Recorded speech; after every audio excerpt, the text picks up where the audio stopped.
hockey tournament, and all the higher seeds have won so far. The final quarterfinal is coming up with number 4 Duluth against number 5 Eagan. And the Wildcats band is, that would have been their band ready to roll. Let's get to Eagan winning their section final. They were the number 4 seed in the section. They beat St. Thomas 4-2 in the section final. That was a big win. That was a huge win, and the biggest goal in that one was the first one you saw there, Nicky Wolf scoring on the power play, pulling the puck out and scrum there, scoring a la Zdeno Chara.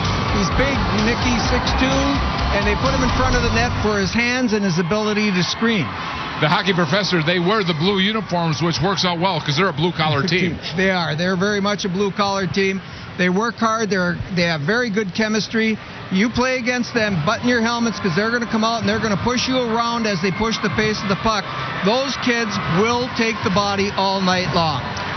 Let's take a look at the Duluth highlights. They took on Elk River for the section final, and this one went to overtime with Mike Randolph's team winning, earning their 15th trip to the state tournament since 1991. They're celebrating again, and here is the game winner.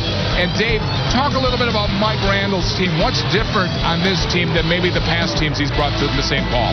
Well, going into this season, I'm not quite sure if the Duluth East fans really thought this was a team that they could bring down here to the cities, but this team has really exceeded expectations. They're a process in the making. They've really been maneuvering forwards from defense to forwards, forwards to defense. It's been a process of making. They've been offensively challenged all season long, and so they've really had to change their structure a little bit to get the puck back, and he's just done a great, magnificent job again with this Duluth East team. He might have done his best job of coaching so far in his career. We talked a little bit before we heard Gary and Lou talk about the two Mr. Hockey candidates. Kind of a contrast, those guys. Yeah, Nicky is the big defensive defenseman. One thing that's underrated about his game that a lot of people don't see is how good his hands are for a big kid, and the second thing, how good his vision is. But he hits to hurt. Yeah, and Phil Ballou, what a great defenseman for Duluth East. Credit to him, he played in Sioux City this fall, went back to play with his high school teammates this winter, and is having a great season. Yeah, you have to give those kids credit because there is some pressure from a lot of different forces. How do you make that decision, Coach? Well, I think it's a decision that you got to make amongst your coaches and your family. But you know what? This is a type of kid. These are a couple kids, Nick Wolf and Phil Ballou, that said, hey, my community is more important. Playing for it with my teammates is more important. And so hats off to them. I'm really happy to see that. Right. Nick Wolf will go right from here to Des Moines and play in USHL for the rest of their season. He was another kid who they wanted to come and play, and he said, no, I'm going to stick with the high school program starting in the fall. And you know why we like these teams? They both have skating mascots. We gotta like right. that. Hey, let's get the introductions today of tonight's starting lineup from Jim Carroll. Jim? Good evening, ladies and gentlemen, and welcome to the 70th annual Minnesota State High School Boys Hockey Tournament. Our fourth AA quarterfinal features the champions of Section 3 with a record of 18-9-1, the Eagan Wildcats. Against the champions of Section 7 with a record of 21-6-1, the Duluth East Greyhounds. Before we meet the players, let's meet the mascots and cheerleaders. We'll begin. Let's give a warm welcome to Wally the Wildcat.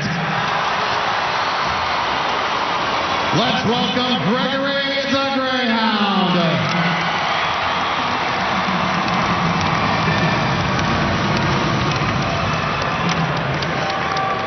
Here are the Duluth East cheerleaders. Hannah Olsted. Hey, Mom. Hey, Nate. Abby Weisinger. Hi, Grandpa Mike. Hi, Christelle. Molly Stutzman. Hey, Lord. Sarah Bowman. Marissa Jensen. Hi, Mom. Happy birthday, Anna. And Sydney Hi, Keely. Hi, Zamborski.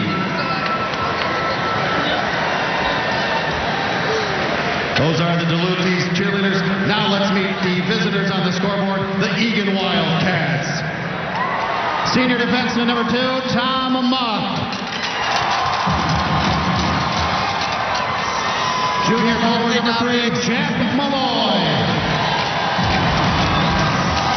Hi, Grandma. Senior forward number 4, Joe Howe.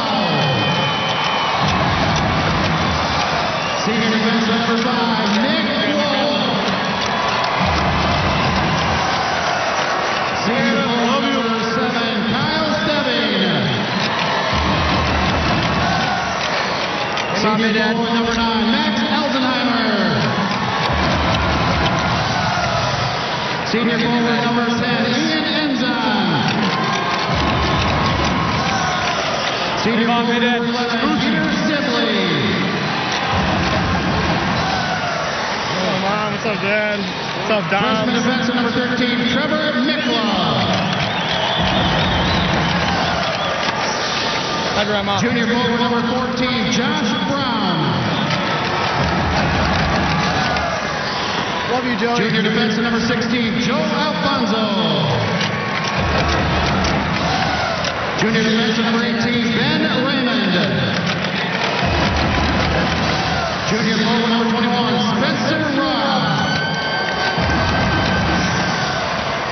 Senior defenseman number 22, Taylor Carl. Senior forward number 24, Jack Jensen. Hey, Grandma. Junior forward number 25, Kevin Sturgeon. Senior forward number 26, Nick Gray. Sophomore forward number 27, Tony Jericho. Hi, Grandma. Hi, Grandma. Junior goalie number 33, Jared Manzella. Hey, Mom. Hey, Dad. And junior goalie number 35, Andrew Lindgren. What's up, Charlie? Relax, we'll be. The assistant coaches are Doug Watson and Mike Thomas. Head coach is Mike Taylor, the Eagan Wildcats.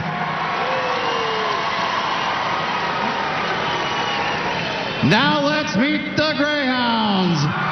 Sophomore defenseman number 3, Alex Spencer.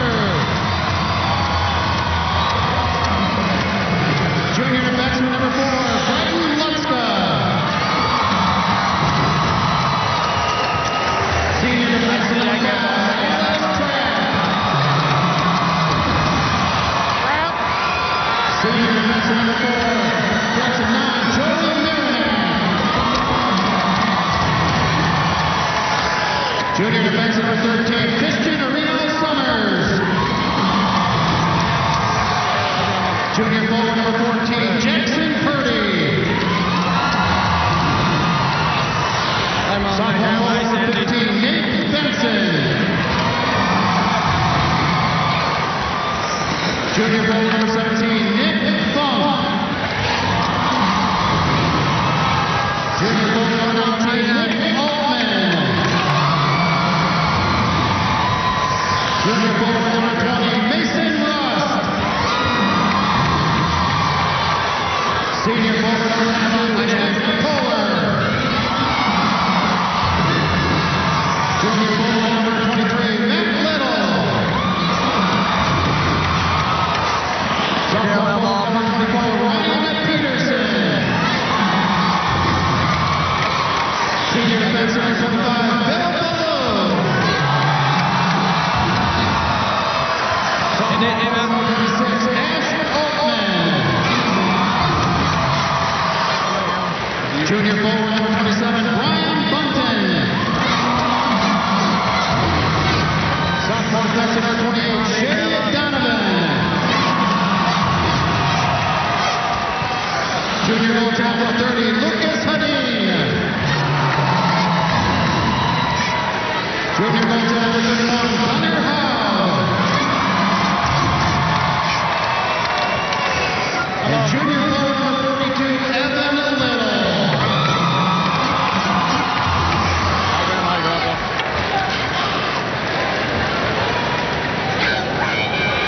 The assistant coaches are Brendan Brooks and Dylan Mills. Head coach is Mike Randolph, the Duluth East Greyhounds.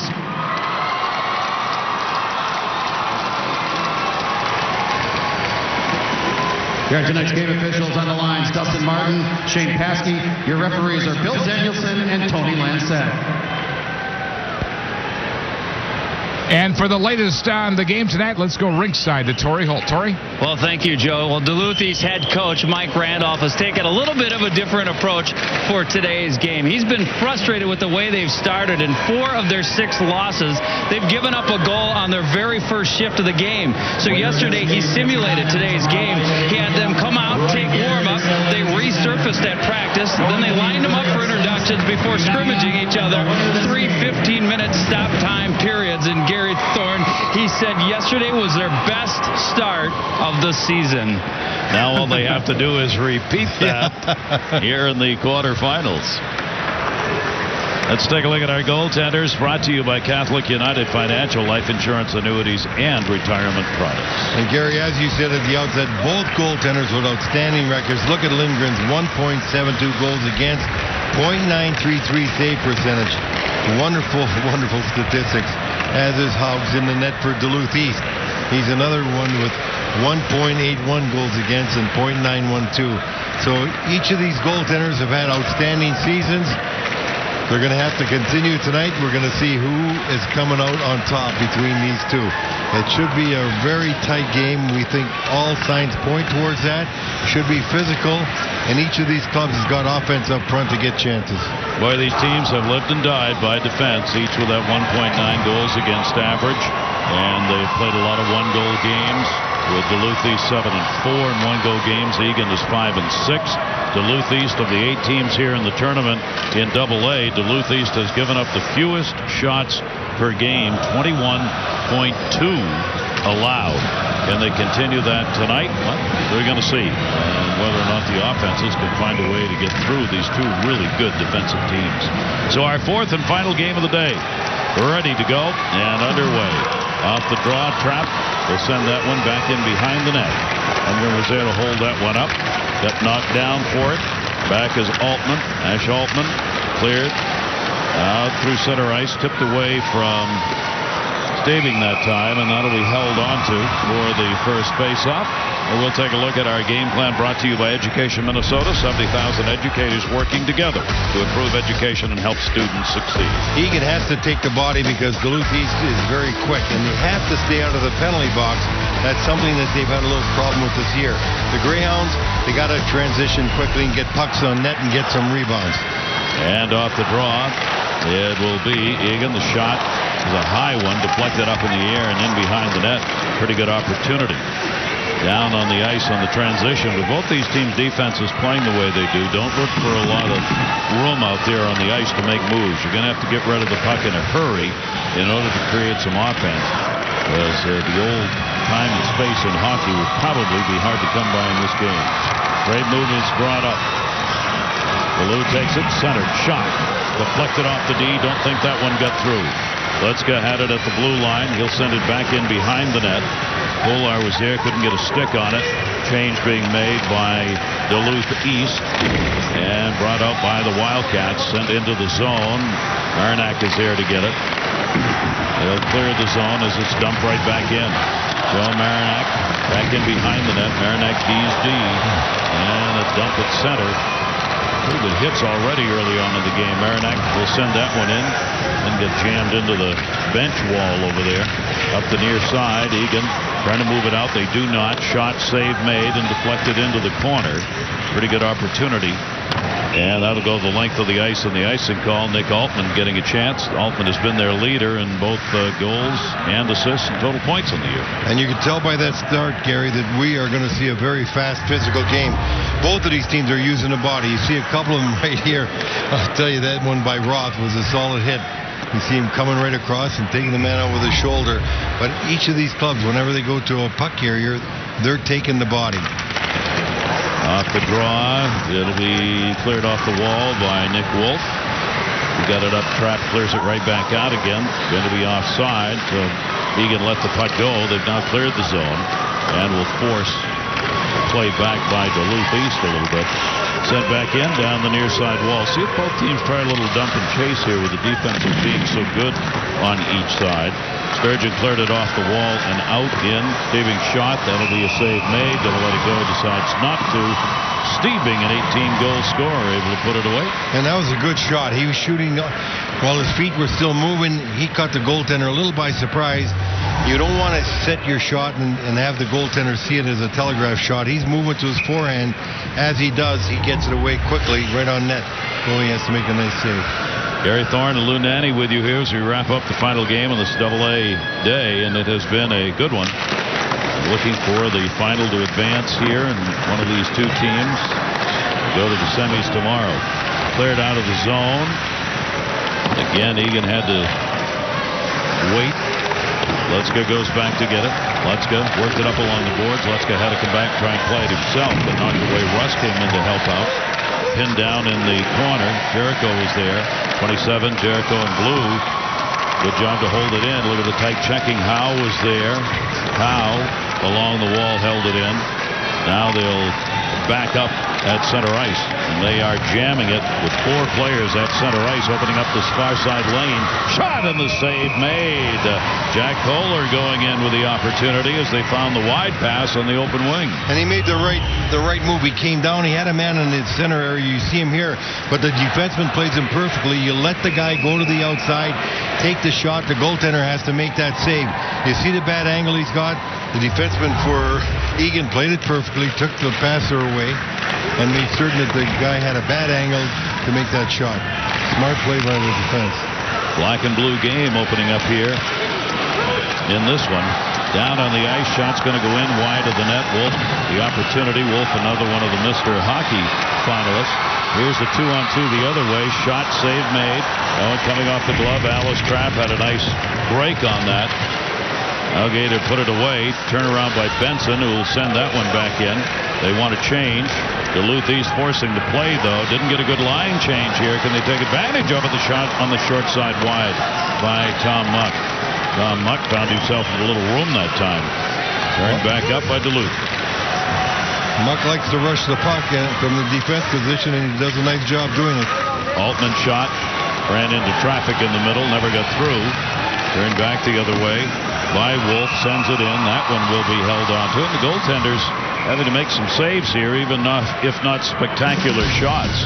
Our 4th game underway. No score. Today's first period is brought to you by Holiday Station Stores, a Minnesota family-owned company. Full house on hand for this night session. These 2 games sold out, only standing room available. They sold the railing tickets and all the seats. And fans packed in here to see this one. The Eagan team on a season-long 5-game win streak coming into this game, and they've given up 2 or fewer goals in each of the last 4 games. That's how good their D has been, and they've allowed 2 or fewer in 20. Backhand shot went wide. Oh, my. Never got that one on net. What a chance by Jack Jensen. Well, he'll be thinking about that one for a while, Gary. Trav brought that one out of the zone. Knocked away at center. Brian Booten trying to hang on, couldn't. Good work by Stiving. He lost control of it as it got taken away by Trapp. And off that wall, Altman's got it. Altman worked it through center. Brian Bunton moving in. Bunton had it poke checked away. Wolf with a nice reach. Wolf really good at both ends. Bunton came out in front. Shot blocked. Bunton reach again, trying to get it. Can't. Sturgeon up to the point. And it'll be cleared out of the zone. Duluth East. Both teams now will make line changes. Run back in. Letzka had it, gets it back on the near side. Letzka, their junior, a couple of goals and an assist, but a good solid D season. Misplayed at the side of the net, but will not have to pay the price on that one. Over to get it, Kohler. Kohler put the hit on. Held it in. Backhand shot just kind of rolled in off Ryan Peterson's stick. Now through center. It'll be picked up. Brought in. Jericho's got it. Jericho trying to turn. Can't. Center. Block.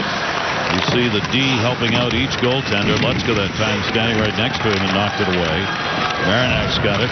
Sends it around tried to send it around the boards. Couldn't do it. Came in, broke the pass up, and will get it out to center. Off the near side, Kohler looking, man cutting, and a penalty coming up. Penalty will be on Enriro Summers, and there is the whistle.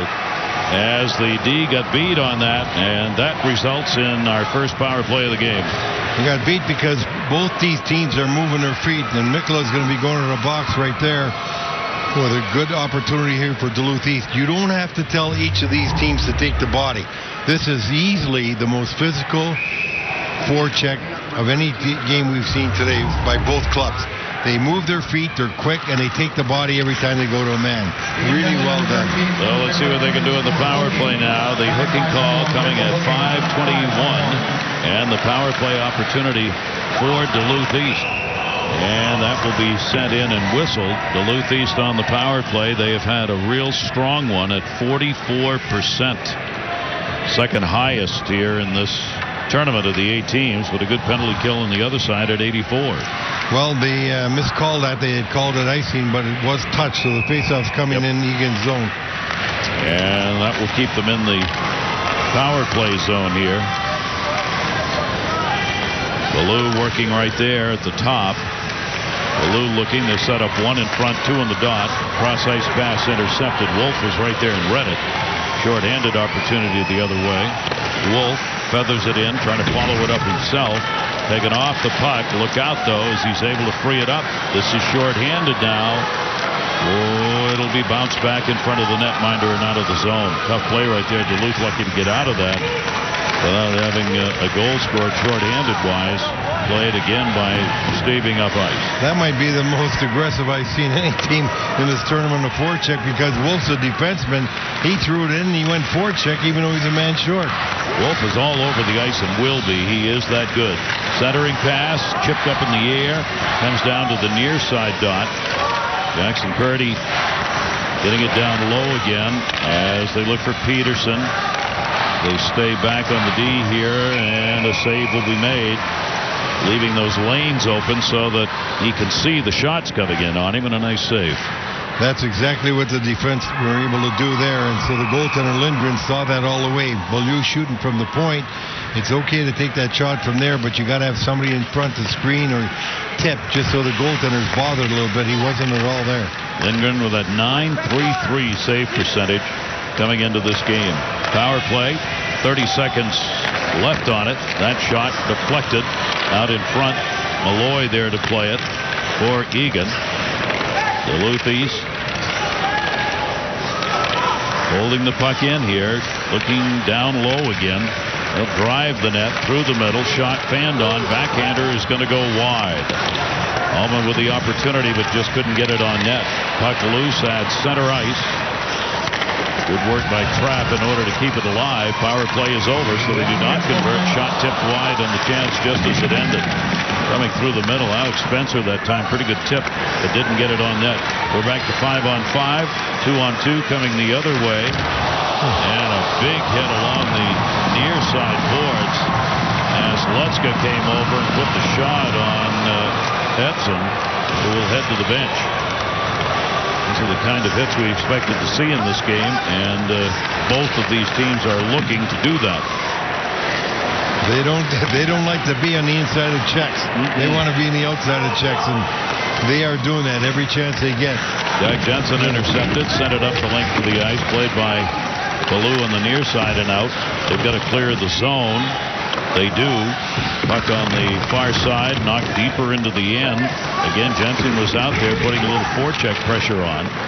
That is cleared off the wall, and a nice pass Altman in. Shot, save, rebound, save!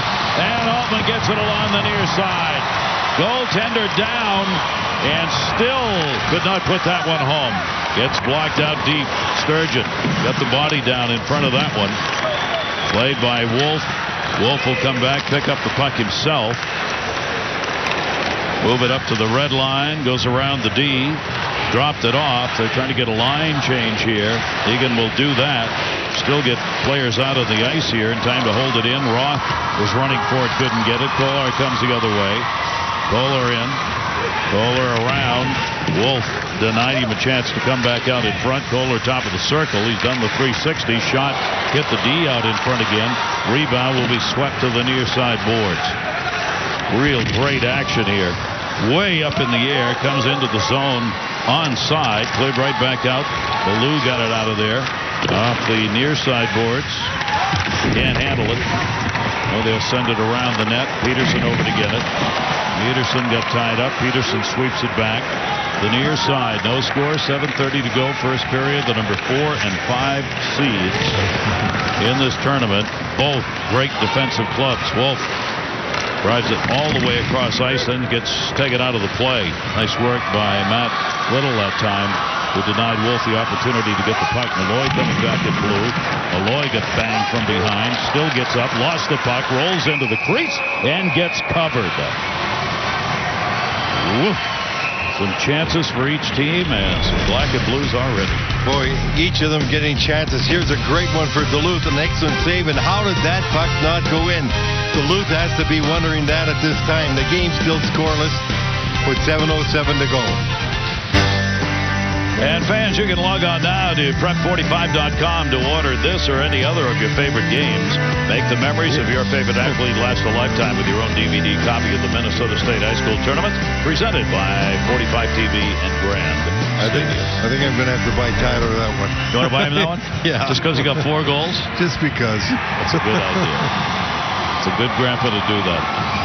Talk about how tough these defenses have been for Duluth East. 7-game win streak, their longest of the year. 2 or fewer goals in 20 games, including 7 of the last 9. Both of these teams have not given up much on the whole season, and he had gotten even better as the season's gone later. Altman trying to run it into the middle, got tied up. Played around the wall by Jensen. Jensen moved it out to center. Steving couldn't go anywhere with it. Went back into the zone. A lot of deflected pucks here because everybody's playing in each other's jerseys. Kohler on the intercept.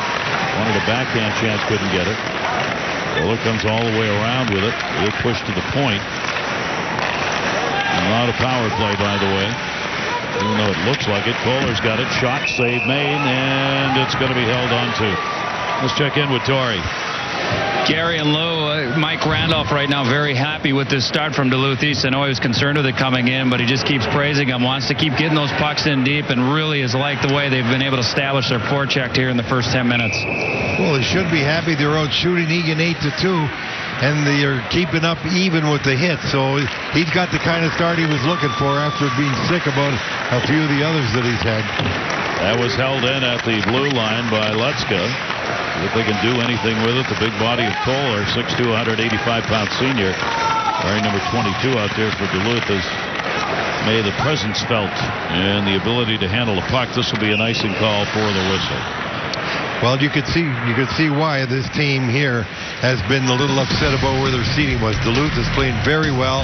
They're playing the kind of game they need to play, and we expect to see this all night long from both of these hockey clubs. And our fan cam is brought to you by 45 TV. The red and the blue of it. Duluth East and Eagan. Love the tourney. That sign is most appropriate. And it should say, love this game. Full house on hand.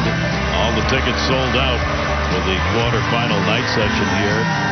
With a big crowd on hand for the earlier 2 games as well today. No score, 5:56 left to go.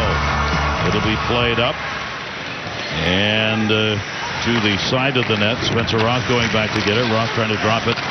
Ranson came right back to him. Top of the circle shot. Save. Rebound. Went by the goaltender behind him. And came out the near side. Great chance. Like a trick shot. Another fine save made. 2 good efforts by Haug.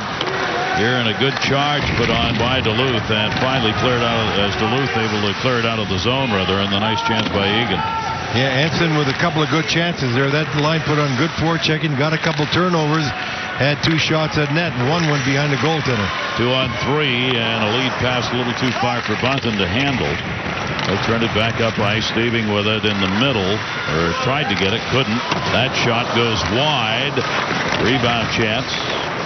Goes off the boards far side. Jensen had the opportunity originally. Steving on the far side gets ridden off the puck. It's free.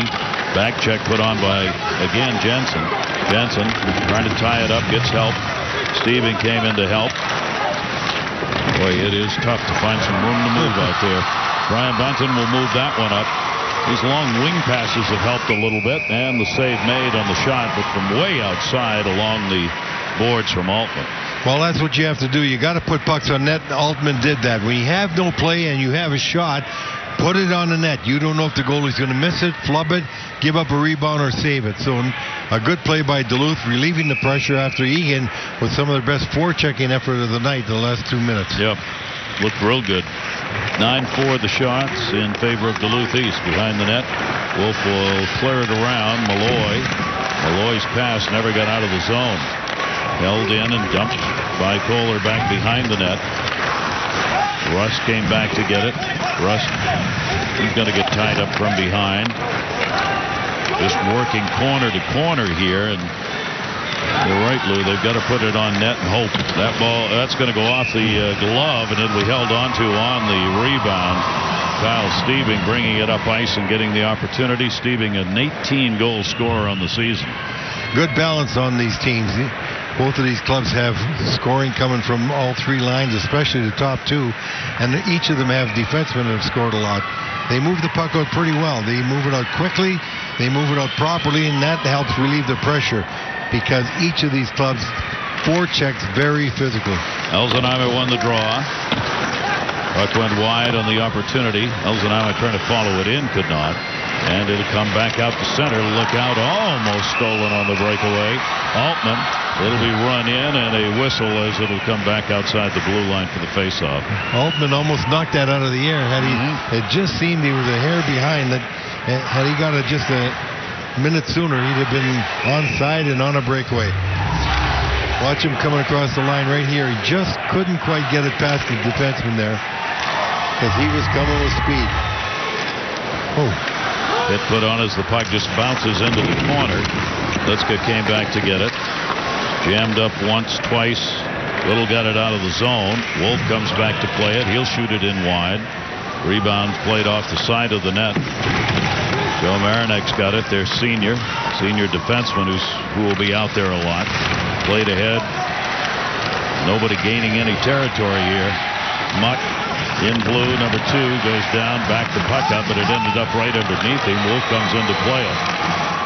Nice work by Nick Wolf up for the Mr. Hockey Award. 10 goals, 15 assists for him. He falls down, 2-on-1 chance the other way. In the middle, Spencer, shot's going to go wide. But took it in himself on the opportunity. Matt Little that time. That's one of the few odd mans we've had here in this first period. Yeah, Benson, if he'd have seen that Spencer was on the other side, he could have slid a pass open for a great chance. Opportunity went wide of the net. Instead, turned at the line. Steebing able to get it out. Played by Trapp. Trapp will dump it off the near side. Below. Heading in, trying to do the onside at the line. Lou will backhand it into the middle. Tip, and that one's going to be knocked away. Good save. Lundgren had to reach up and bat that one out of the air. An incidental contact on the goaltender, so that faceoff will come outside the zone. But Duluth East drives to the net, and they make passes towards the net. They try and just connect on this one here. But you see the little incidental contact there. You just actually couldn't be helped. Draw will be at center, and it will be won by Eagan as they send it out of the zone.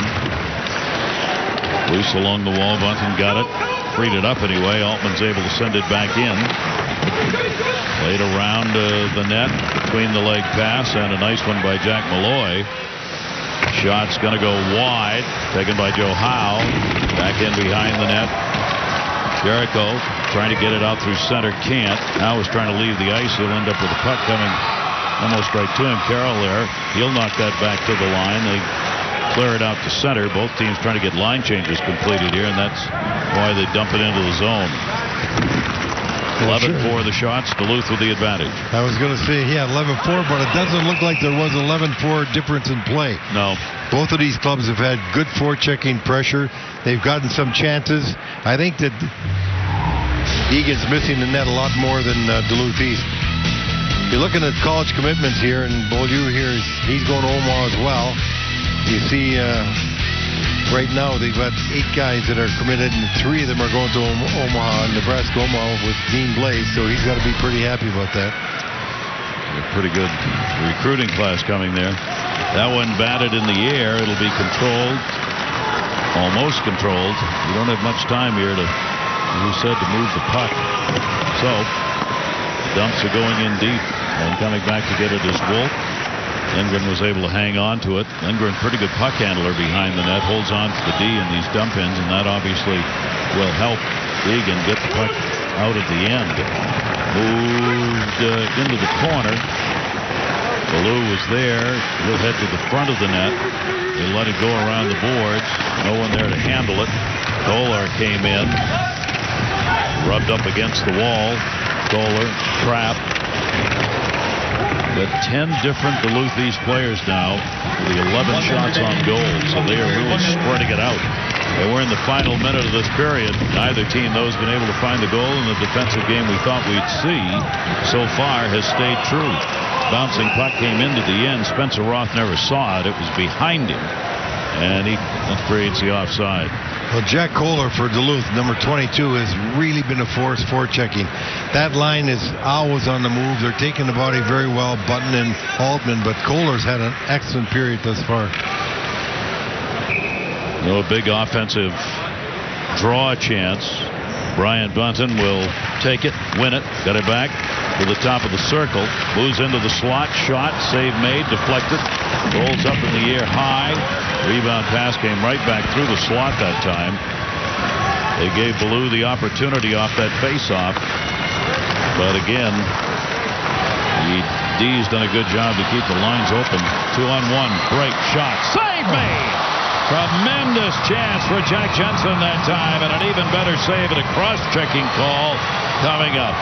Wow, was that a great chance for sure, Gary. That Jensen was in all alone. A great save. Nice passing play. You see a 2-on-1 develop right here on Ballou. He goes to the puck carrier, but that puck is passed over. And what an outstanding chance for Jensen. A great save by Hall, and a penalty coming up. The number 5 cross-checking trap for Duluth. So Eagan, with 20 seconds to go in this period, will be on the power play. Gunnar Haug with a .912 save percentage, a junior goaltender with great positioning on that. So the penalty comes here with only 18 seconds left to go in the power play opportunity. Whether or not Eagan can do anything with it in the umbrella power play, the shot save made off the chance by Steving, and that will be cleared out, and that will do it. So the second period will begin with an Eagan power play having a minute 40 left to go on it, and two very good defensive teams play it to 0. They certainly are, and I don't know how the coaches can't be happy with the effort they had by both of these clubs. Both of them continually moved their feet, took the body, made the passes, supported one another. Good chances by both. Great goaltending by both teams. Just an excellent period, as fine a period as we've had in the tournament thus far. 11-6 the shots in favor of Duluth East, and let's get down to Torrey. Got Mike Randolph here, Coach. You just had a little conversation with the official. What was that all about? Well, one time they came into our zone and they picked our defenseman on a 2-on-2 rush, and I just told them to look out for that. All right. You talked about, put a lot of emphasis on your start. You did have a very good start. How would you characterize that first period for yourselves? Pretty good first period. We had a couple of really good looks and didn't bury it. Pretty good first period considering the young guys we have in there. We're pretty happy. You start shorthanded in the second. What will be the focus here when you come out of the break? Well, just kill the penalty and then get back to 5-on-5 and just concentrate on the penalty kill and start our start. Our starts or our periods are critical. Always appreciate your time, Mike. Thank you very much. Appreciate it. All right, that's head coach there, Gary Thorne. Mike Randolph. Well, I'll tell you, they have we expected defensive play to dominate here, and it looks like that's what we're going to get, Lou. We are going to get it because these teams are well coached. They know what they want to do, and they do it very well. That's how they got here. They had to come through tough schedules, and they came here and ended up in an excellent matchup. So I expect that we're going to see this for the last 2 periods here. And the Eagan Wildcats and the Duluth East Greyhounds play through the first period. It is zip. The first intermission is brought to you by Polymed, working on a plan to mine copper, nickel, and other essential metals that make this broadcast possible. Learn more at gopolymed.com. We are scoreless in the nightcap of Day 2 of the Minnesota Boys State Hockey Tournament. Duluth East and Eagan in a pretty good tussle. Welcome back to the set with the hockey professor and the hockey coach. And Mike, about the game we expected. 2 very evenly matched teams playing awfully hard. I am not disappointed in what I'm seeing out there on the ice. Both teams are playing to their characteristics. They're both blue-collar teams. They work hard. They take the body, and they don't quit. They keep skating the whole time they're out there. It's an excellent first period of hockey, Joe. And I think we see two goalies here who are capable of carrying their team, too. They certainly are, because both teams, as Mike Randolph said, had really good looks that first period, and both goaltenders came up stellar. They're going to have to continue that. It was interesting, Mike Randolph saying, we had some good looks, but I think more importantly, we got to bury those chances next time we get them. Both teams were very aggressive, and they did have some good chances. You know, we've seen some Mr. Hockey candidates so far in this tournament, 5 of them thus far. You want to take a look at a couple of them. Let's start off in Roseau with Zach Jan, because Zach Jan right here is a good player. Zach Jan is the heart and soul of that team. He's a National Honor Society student. He's a competitor. He plays in all the dirty areas. He's a team leader. He has skill. He makes that team go. From Eden Prairie, Luke Snudderud. Yeah, Luke Snudderud is a very offensive defenseman going to Nebraska, Omaha. He's really good and smooth on the power play. One of the things he does real well is get shots to the net, and really great passer, able to thread the needle through the really good defenses. And also from Eden Prairie, Steve Spinner. Steve Spinner's the type of player who plays in the dirty areas. He does all the little things that a lot of players don't do. He's a great skater. He has good hands and a great shot, and he's a physical player when he has to be. Team leader. And Tyler Nanny had a pretty good start to this tournament for Edina. Yeah, 4 goals tonight here in tonight's game. But, you know, he's just got a high hockey IQ. You can see it. He's got great vision. And one of the things of this game, you got to be able to skate. And this kid is a smooth skating defenseman, one of the best skaters that I've seen in a long time. Number 5 is Nick Wolf. This is Mr. Physical. He's the guy, the best open ice hitter in the state of Minnesota today. This kid makes big hits. But that's not his only part of his game.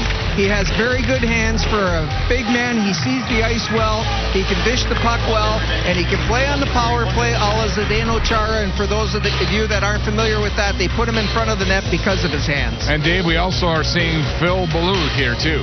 Yeah, he has really demonstrated the type of defenseman that you're looking for. He's got a long stick. He really takes away passing angles, shooting angles, and I really like this kid. He's played very well for Duluth East. And that will be announced yet this weekend. By the way, Cretin-Durham Hall upset Apple Valley in boys basketball tonight. We're back with more after this. We have a stalemate in the state of hockey. Eagan and Duluth East tied at 0 after the first period. 2 more periods of hockey to come. And Mike, let's talk a little bit about both teams have had pretty good chances. Now what they have to do is not get frustrated because they got to play their game yet. That's right. It's really hard for young kids, high school kids, not to get frustrated. And I think both of these coaches are good at settling their kids down in that area and saying, look, this might be the 1-goal game, so when you get the next chance, you got to concentrate just a little harder at it. You know, both of these teams played great competition all year, and I think we're seeing that today because they're not choking or having any problems under the lights. They certainly are, and a part of that too, as Mike and I were saying, both very well coached. You can see the structure in their team play. They're using each other. They're talking out there, and they're just playing the type of game that you're going to have to play when you play in the state tournament. Well, it helps when you have a great goalie, and both teams right now have had great goalies who have made outstanding saves. Let's start in the first period here with Andrew Lingen. He was incredible with some nice saves. Well, some say that we should name this sport goalie instead of hockey, and this is the reason why. When you have a kid like Lindgren being able to make a save like that, you know you have a chance to win. And that's the goalie's job every night. Just give your team a chance to win, and this young man does that. At the other end, we got Gunnar Haug. Yeah, Gunnar Haug, same thing as Charlie Lindgren's doing. What they're doing is both goaltenders are making themselves big in the net. That's one thing as coaches they talk about with them is making themselves big, and they're doing that tonight and making the easy saves. Today's stats are brought to you by Polymed, working on a plan to mine the copper, nickel, and other essential metals that make this broadcast possible. Learn more at gopolymed.com. Pretty even, Steven. They are. The only thing that I think will bother Mike Randolph, Coach Randolph, is the face-offs lost. He really stresses that. All right, got to win the face-offs to get the shots. We are going to be back with more action from the XL Energy Center in the 2014 Boys State High School Hockey Tournament.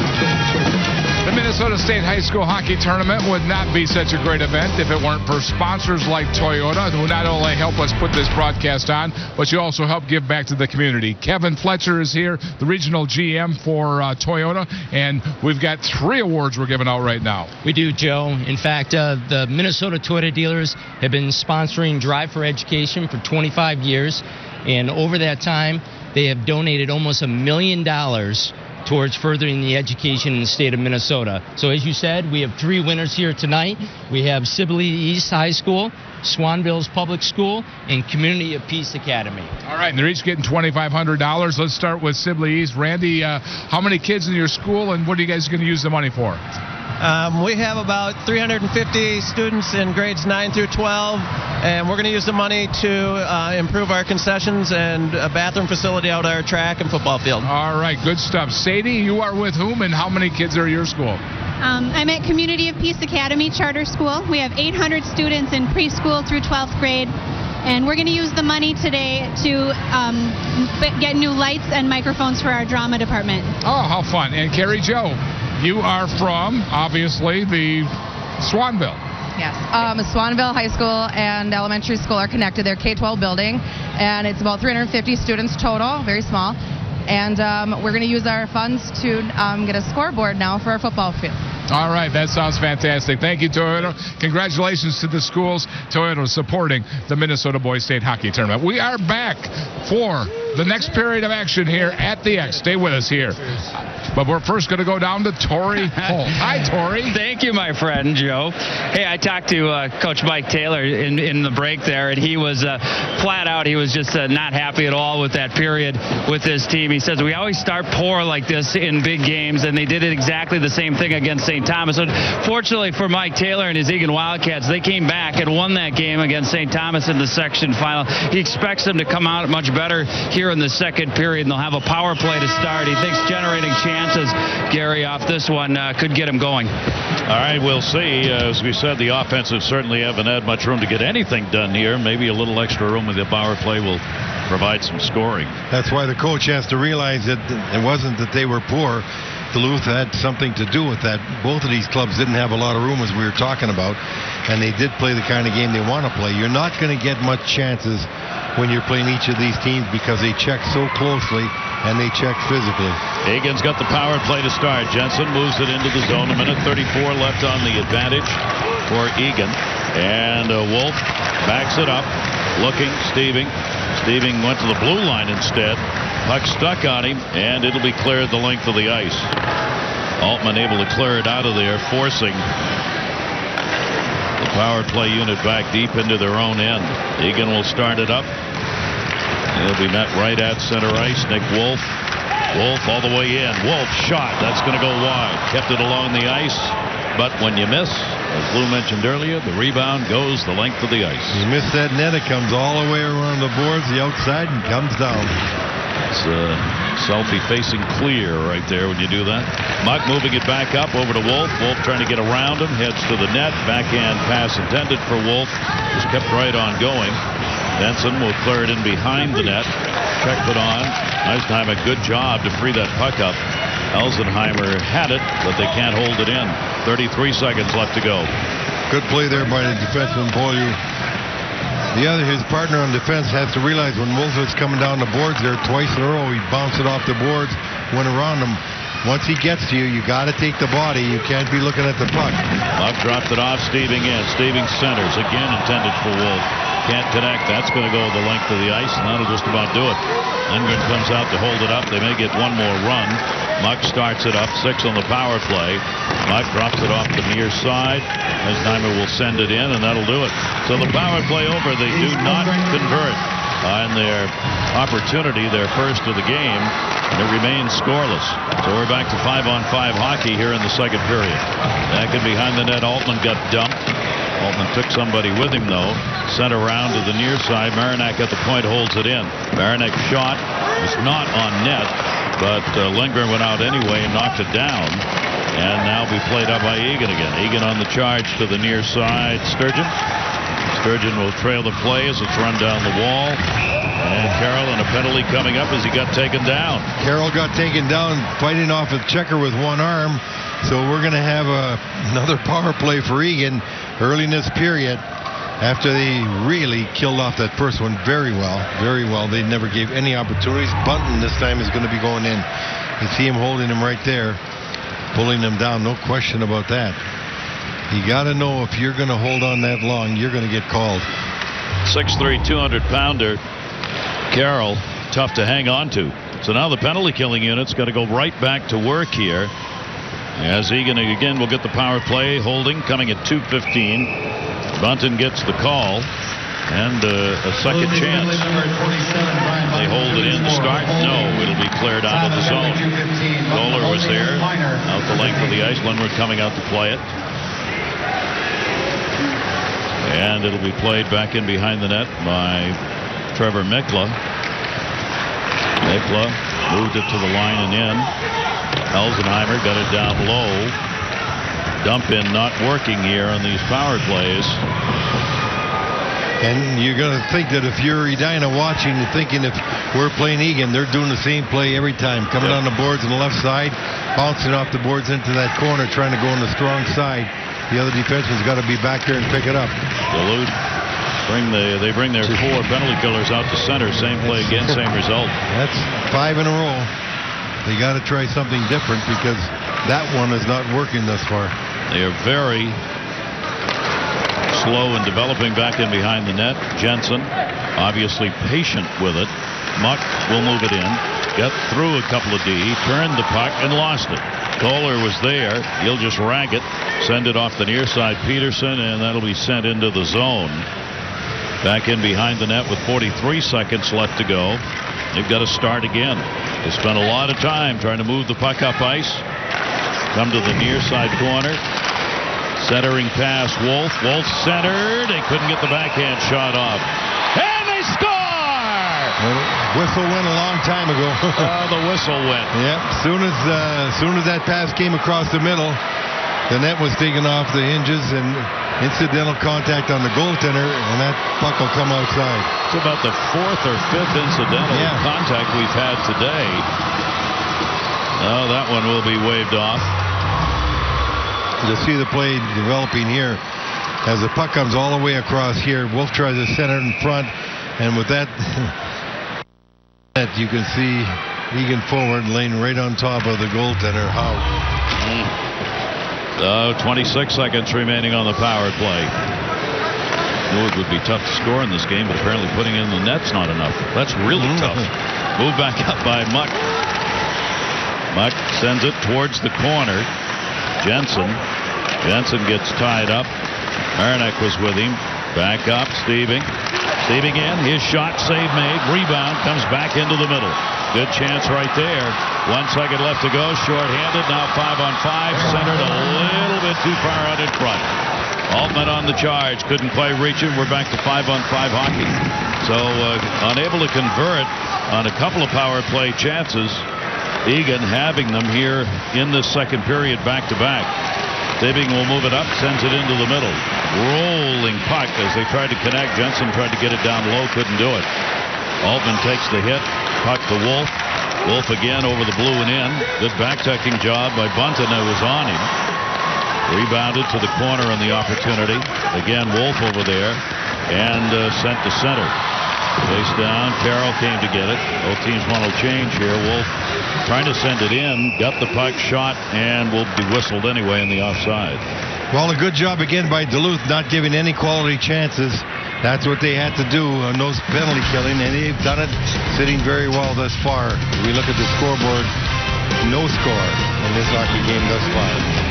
The second period is brought to you by Toyota. Visit buyatoyota.com now to view great offers and to find your nearest dealer.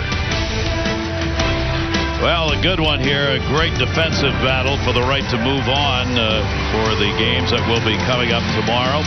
We've already seen Lakeville North and Eden Prairie move warning from the early games that were played. Edina got the win over Stillwater here tonight. Now one final to be decided. Play in the semifinals tomorrow. And we'll see how to score a goal in this game, the way these two teams play. Peterson in, shot, save made, kicked away Lundgren. Played off the wall. Kohler has had a lot of ice time in this game. Malloy, Muck rather, all over him on the check. Brings it all the way around. Still could get a shot off. Back for Trapp. Dump it back in behind the net. All over the ice here. Jack Kohler, 19-goal scorer, trying to find a little room for all of that, though. They got no chances out of it. Ettenson drops that one off. Shot, save made. Kicked away off the blocker. A good opportunity as Roth helped to open that one up. Stepping up to hold it in. And lost it as and cleared back out to center. And they'll change it up as it's sent in by Kohler. Lindgren played it behind the net yet one more time. Long pass up ice, and Wolf unable to connect on it, and that'll draw the icing. Well, when you take a look at the way these teams play each other, you know that they have scouted them. They know where they have to take the body. They know that they've got to limit the space that they're getting around the net. Most of the shots we're seeing now are coming from the angles. They're not allowing anybody to get in that shooting area in the middle. Defense in both these clubs doing a real good job in front of the net. Really focused on positioning on the ice, both of these teams. Not just the defensemen, but the forwards as well. It's the kind of game where a mistake may be the only way you can score a goal. That'll end up out of play here for another whistle and another faceoff. If you're Edina, you know looking at this game that they're going to come after you in your defensive zone, so the defensemen are going to have to be able to move that puck and move it quickly, because these teams thrive on turnovers. They try and knock you off the puck and create opportunities by getting loose pucks in your zone. And they're trying to do it to each other. Up to this point, they haven't been able to successfully get quality chances. Wolf is playing a lot. Indeed, he has been on the ice for the last 3+ minutes until that last shift. That'll be played into the corner. Howe wasn't sure where that puck had gone as it deflected off him. There to the red line, sent right back in, or at least Eaton tried. Freed up again at center as they just exchanged possession of the puck now. Poke rolls towards the blue line. It'll be sent into the corner by Little. Played up the near side, not out of the zone. A lot of chasing going on. This is hard work on the ice. Every inch gained requires an extra effort in trying to move the puck. A wearing game. Muck comes from behind his own net. And that is wearing when you're taking contact, when you're taking checks or giving checks. That definitely is wearing on you, and that's what we're seeing here thus far. That's a tough hockey game where you just got to stay up for it. One of those last man standing games. Russ dropped it off. Came off the near side boards. Peterson was the intended on that, but took a pretty good hit. Physical play picks up. A couple of shots by the defenseman, Jack Malloy, who got two real good hits on this shift. Played off the side of the net by Eagan. 9:20 left to go here in the period. 13-10 the shots. Duluth the advantage, and whistled at the other end. Real fine contest underway, and for these high school kids to show the ability to stay with the game plan, pretty impressive. I wish Kyle was in here. I just want to congratulate you guys again. You are a classy group of kids. We've been battling all the way through. I've been battling this guy all the way through, and you deserve to win the championship. And I want to thank a lot of you who stayed in high school hockey, because I know a lot of you could have left, and this is what you get rewarded for. Very classy act by Mike Randolph when they got beaten overtime when Kyle Rao scored that goal. Terrific goal. And now I'm sure that he doesn't want to be that classy anymore. He wants somebody to come into his locker room and tell him that. But he's a great coach. He does an excellent job, and he's right about those kids that stayed in there and won the championship. It's got to be a thrill of a lifetime. Duluth in the offensive zone. Centered shot, save made. Another big opportunity. Brian Bunton found a little room. Hasn't been much of that. Got a good shot off as Nymer brings it into the zone. Got spun around. Roth sent it deeper. Intercepted. Duluth trying to move it out. They lost it. Centering pass again. Just kicked around in front. Trapp came back to get it. Moved out of the zone. Pope checked away by Muck. He lost control of it. 3-on-3 at the other end. Whistled on the offside. Unlucky break there for Duluth, because it looked like they were going to have a 3-on-2 earlier. You're going to see an opportunity here. Deep in the zone, Duluth gets one of the best chances. That's one of the first ones. Bunton right in the slot, and we haven't seen many of those. Right on net, and an excellent save by Lindgren. Lindgren with a nice kick out off that pad. They turn it back into the middle. It comes all the way from one wall to the other. Bounced into the zone. Duluth will get possession. Circle their own net with it. Altman set it up and just able to clear it out of the line.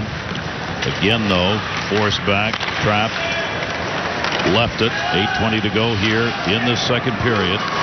Ballou up, tried to draw it back, couldn't get it done. And only one up for the Blue on this one. Sturgeon didn't have any help and couldn't get it very far inside the blue line anyway. There's Ryan Peterson moving it up. His shot off the stick. That'll go around the dasher to the far side. Kohler's there to hang on against the boards. And Duluth had it. Can't control it to get a shot out of it though. Malloy to the blue and in. Waiting on the far side. Ballou sends it back. Took a hit. Good double forechecking here by Eagan, which will free the puck up at center. There is Wolf again, getting all that ice time. Wolf trying to go through a couple of opponents, couldn't get there. Went back into the middle, poke check and a good one by Tom Muck. That took the puck away from Kohler, trying to come through the middle.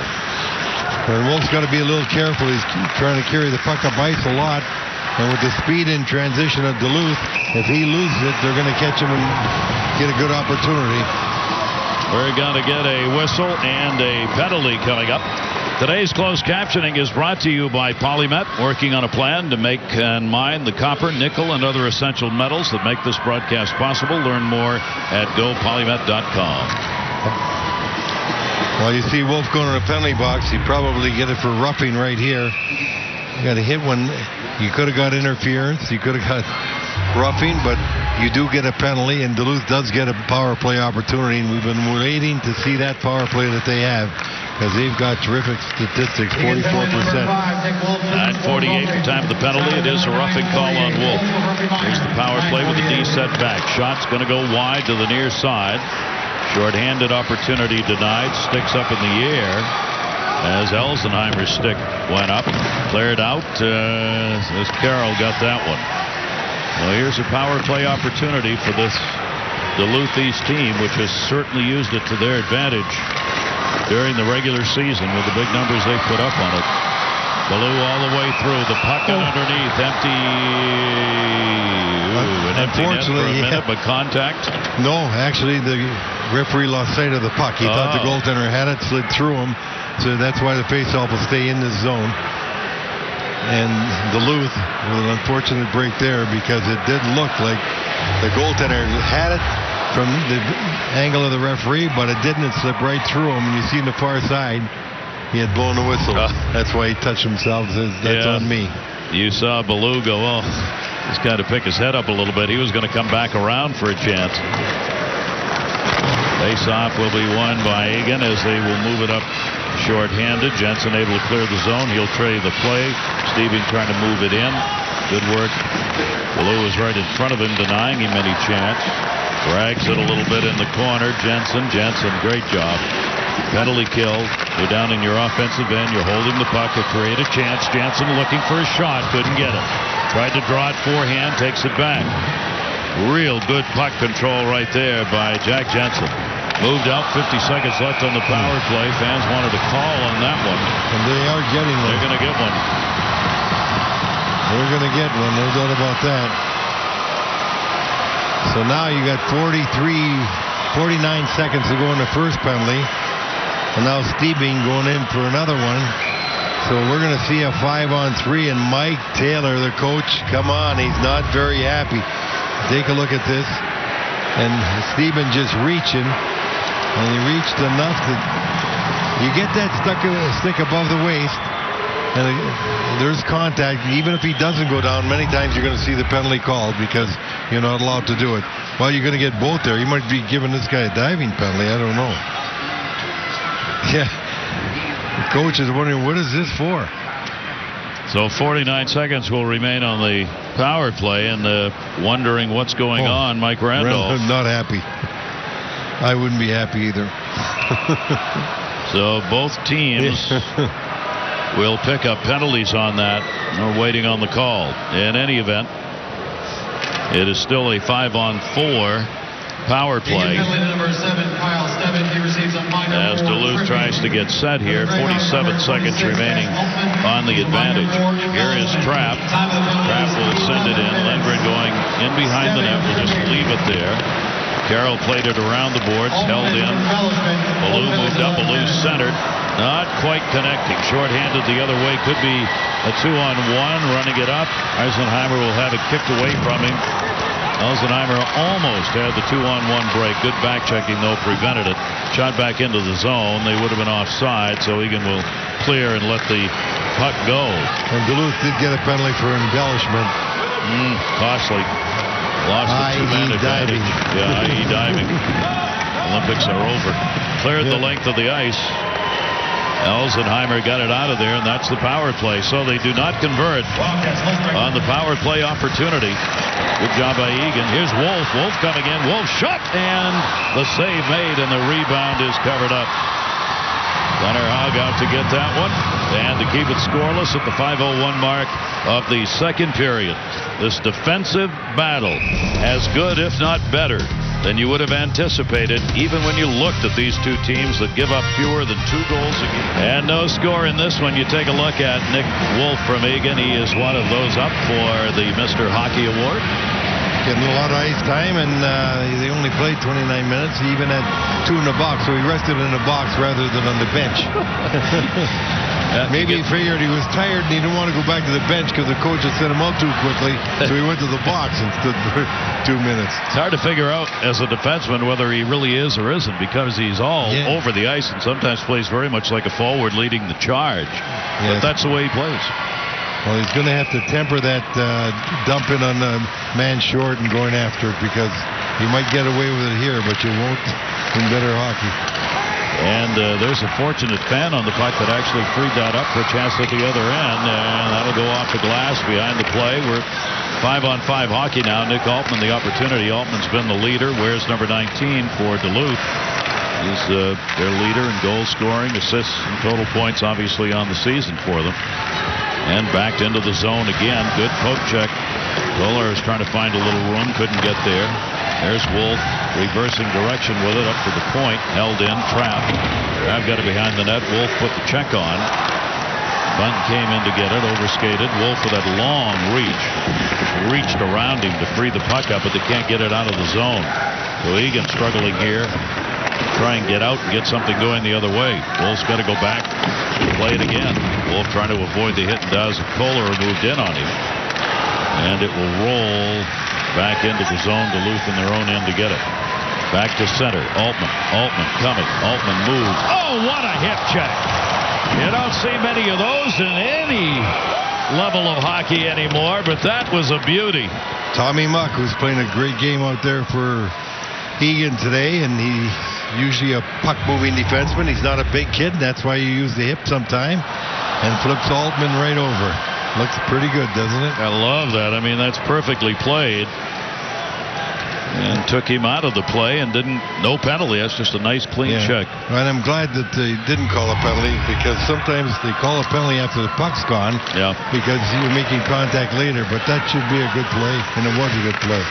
On the shot, that'll be a stick save to the near side. Rebound played by Peterson. Peterson. Lutzka reversing. Heavy forecheck put on here. Eagan. That creates some of these turnovers at center ice.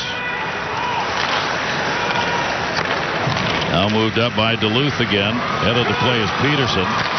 Shots, a screamer that goes off the glass very high. That one just stayed out on the ice surface. Sent back to the far side corner with the line change going on. Easy play here brought up by Mikla. That'll be sent in, and now Eagan wants the change. Down to 3 minutes left to go. Second period, scoreless game. All about the D. Shot on, save deflected.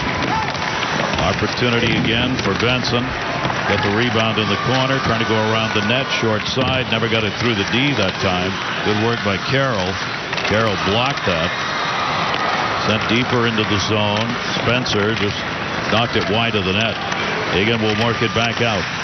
Gets to the blue line, and another turnover. Try it again. Coming through center, where there's lots of traffic and a lot of roadblocks. And Duluth is giving the fourth line player Little some ice time, and he made some good moves down the offensive zone. He's fresh out there. He's got good legs, and he handled the puck real well for them. Again, move through center. Chipped into the zone with 2:10 left to go. Nowhere to go with it. Wolf moving the puck. He took the hit from Little, who put a nice shot on it. Center ice, who were right in front of the net.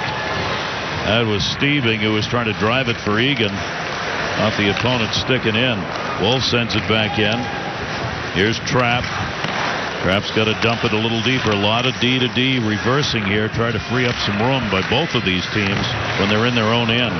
Shot and a save made by Haug. It'll stay 0-0. We set a sellout for this one. Great crowd, seeing a great game to wrap up this 4-game day. 17,979. And they're not going to get the opportunity, it seems, to see very many goals in this game because the shots are 16-13. The chances aren't really great. Most of the shots coming from the outside, from the perimeter, and both of these clubs are fighting hard. Old-fashioned defensive hockey. That one ran through the middle. Pretty good chance. Steving, outstanding player, headmanning that one through the middle. Cleared around the boards. Jericho couldn't do anything with it. Back out the center, intercepted by Wolf. Tipped ahead, controlled by Duluth. They'll come in far side. That's about as much room as you're going to get. So the shot was taken, and the save will be made by Lindgren. Boy, you're open, shoot it. That's right. That's what you got to do, because you don't know when it's going to go in the net, and you know there's not going to be many goals scored here. So you got to find a way to get one, and that's what these teams are doing now. They're coming down the wing, they see a shot on the net, and they're putting it there. And the face-off will be to the right of Lindgren with 1:11 left to go in the period. Won by Duluth, but they lost it. Eagan sends it up. 2-on-1, and down they go, and a penalty coming. That was Ensign. Delayed call. There's the whistle. Ensign created the 2-on-1 coming down that right wing, and another power play chance. With the speed of Ensign, he was going around Ballou, and Ballou took his legs out from under him, so he'll get a tripping penalty. And now with almost a minute to go, 57.9 this period, we're going to see a power play for Eagan. Here's Ensign, and Blue diving to reach for it, and he gets his legs. He didn't get the puck. No question about that call, and Eagan getting another power play opportunity here near the end of the period. 16:02, the time of the call. Here's the power play chance. Just sit there on the dot. Onto the point, shot, and that one went over the goaltender's head. Steving with the opportunity. Wolf, Steving on the power play unit. Chance right into the midsection and held on to. Able to see it. Can't get people in front. Muck took the opportunity, but fairly easy save as a little chit-chat goes on. Well, you'll notice that Wolf will go to the front of the net. They put him up front on the power play because of his size. He'll operate off the side, get it back to the point, and then he breaks for the front of the net to screen the goaltender, or at least get a deflection or a rebound. So you can tell what Eagan's trying to do. They want to disturb that goaltender, get shots through from the point, and hope for a rebound or a deflection goal. Eagan with the 0 for 2 in the power play. 3 shots off the ones they've had. Saving again. Shot deflected. Pretty good chance it's going to go up into the netting, though. Out in front, Elsenheimer deflected it, but not on net. Good shot by Steving. He got the real good wrist shot there. Got it right towards the net. Got deflected over. Duluth changing their forwards up. Getting fresh people out there. 31 seconds in the period. 1:34 on the power play. Off the draw, just sits there in the dot. Elsenheimer, a good kick there to control it, but it's cleared by Duluth again. Lindgren at the other end will just hang on to it. See how patient every time they've had the power play. Eagan goes back. It's almost as though they take a deep breath before they turn it up ice. Obviously something they do to try and settle down the play. Center in front, rolls wide. No real shot on that, but it trickled just wide of the net. Score! On the shot taken from the near side by Nick Wolf. They're on the board. A power play goal with with 1.1 second left to go here in the second period. Well, you can't blame goalie Haug on that. That was completely screened.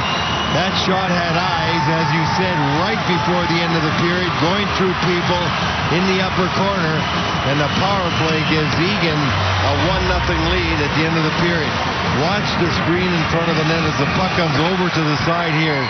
Comes all the way over. Now everybody goes to the front. You see right there, you got two people, and there was no way that the goaltender could see that.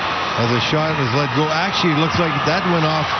That went off in front of the net. That's gone off the player in front. I think Elsenheimer got that goal. Elsenheimer may have touched that. Yeah, he did.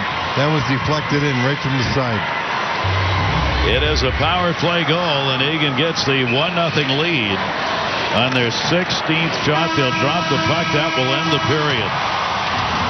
Well, we say those goals that are scored in the final minute of a period can be backbreaking, because for the team it scored against, you got to go in and think about it for the entire intermission. You're right, Gary. We used to hate to be scored on in the last minute. And right now, Eagan's got to feel pretty good. You'll see the goal again, the shot coming, and watch right in front. That goes right off the body of Elsenheimer and deflects in the corner. And let's get downstairs, Tony. With Mike Taylor right now, the head coach for Eagan, you finally break through and get one right at the end. How big is that headed into the break? Well, I think it's big for this period to finally break through, but we have a whole period to go. And the game's far from over. Duluth East is a good club. He's going to get them revved. Our guys better come out and stick to our work. There isn't a whole lot of space and time out there. Both teams doing a great job taking away to the middle of the ice. How do you find some more chances on the third? Well, we're just trying to chip pucks deep and get to them, trying to put them behind their D. I thought we did that better in the second than the first. In the first, we just turned over and gave them rush after rush, and boy, that didn't turn out too good. We looked a little out of sorts, but I thought our kids did a better job that period. But they're skilled; they can bring it up, and they are really good on the rush. And we got to play smart. All right, appreciate your time. Thank you. All right, that's head coach Mike Taylor. 2 years ago, he found himself on a losing end of a 1-0 game in the quarterfinals. This time, he's trying to turn the trick. Elsenheimer will get credited with that goal as he deflected that one in. Wolf will pick up the assists on it. Big goal and a 1-0 lead, Luke. Yep, and that's the way Eagan wanted to end that period. They had 57 seconds to start the end of the period with that power play. They certainly took advantage of it, and as you said earlier, Gary, you never like to get scored on in that last minute. And Duluth has got a lot of fortitude, though. Expect them to come back. They always do. They're very well coached by Mike Randolph, so we should have a great third period. The second intermission is brought to you by Tria Orthopedic Center, bringing innovation to patient care for extraordinary results. 33 minutes, 58.9 seconds played before the first goal is scored, and Eagan is up on Duluth East 1-0 after 2 periods of play. You know, this tournament has been going on for 70 years in Minnesota, and for 50 years, Lou Nanne has been part of the broadcast team here. He is part of the fabric of this tournament. Our Chris Long has the story. And it was a learning process. It was something that at first was very, very, to me, very nerve-wracking. But I became, accustomed to it and got to learn and love it. And then now it's just like sitting in your living room having a conversation with somebody else. Since his first year of covering the boys' state hockey tournament, Lou Nanne knew he was part of something special. He just didn't know it was going to last for at least half a century. And did I ever think I'd be doing it that long? No. When you stop to think about it, do you even think you'd even live that long? So it's quite a statement to say that I'm still here 50 years later. During those years, Lou has worked with some of the most storied names in Minnesota broadcasting. And this year, legendary broadcaster Gary Thorne adds to that list. But as the years went by, it was the name Lou Nanne that started to take center stage. Now he's a fixture and an icon in the state of hockey. So many fans tell me never quit because you've taught me so much about the game. I really got to appreciate the game and learn the game through your telecast. Lou has seen more games than he can remember, but some games stand out more than others for various reasons. Undoubtedly the one with Apple Valley and Duluth East that went to 5 overtimes, I think it was. And what was most amazing about that game was not only was it a tremendous game, it was unbelievable goaltending, because in the overtimes, I couldn't believe how loose the teams got, how many opportunities each of the teams were getting to score. For the puck, plays it on in front, hops away from Sitchkich, but now Dwyer scores! It's over! My son Marty, my grandson Louie, and my grandson Tyler all won the state championship, and they all played for Edina. And I guess you'd have to say I enjoyed those games, because it's something I would think any parent or grandparent would love to see, is their flesh and blood have the chance to win a state championship. It took 45 years, but Lou finally got his own day back in 2009, thanks to then Governor Tim Pawlenty. But we did want to give you this special proclamation. It's on a little more economical paper. 45 years of color commentary on the Minnesota State High School Hockey Tournament. So we're declaring this Lou Nanne Hockey Day in the state of hockey in Minnesota. We'll get you a little better paper, but Lou, this is what we got for you right now. He's had his day. He's had his moments. But over the years, thanks to Lou, the state of hockey is a better place because of him. So, Lou, thanks for the memories. And I think he gets stronger every year because he loves doing it. He really puts in the time and effort to find out about these kids. He goes to games, he interviews the coaches, he knows what's going on, he's tapping sources. He doesn't depend on hearsay as he gets ready to do a tournament. I mean, if you know anything about hockey in Minnesota, you know who Lou Nanne is, because he was a player in the state, because he was a general manager and a coach, because now he's turned his life into such a good business. He's such a good businessman, and he's done so many things since hockey that, you know, he's in a very elite group, I think, in an elite hockey state as one of the greatest names that's ever been here.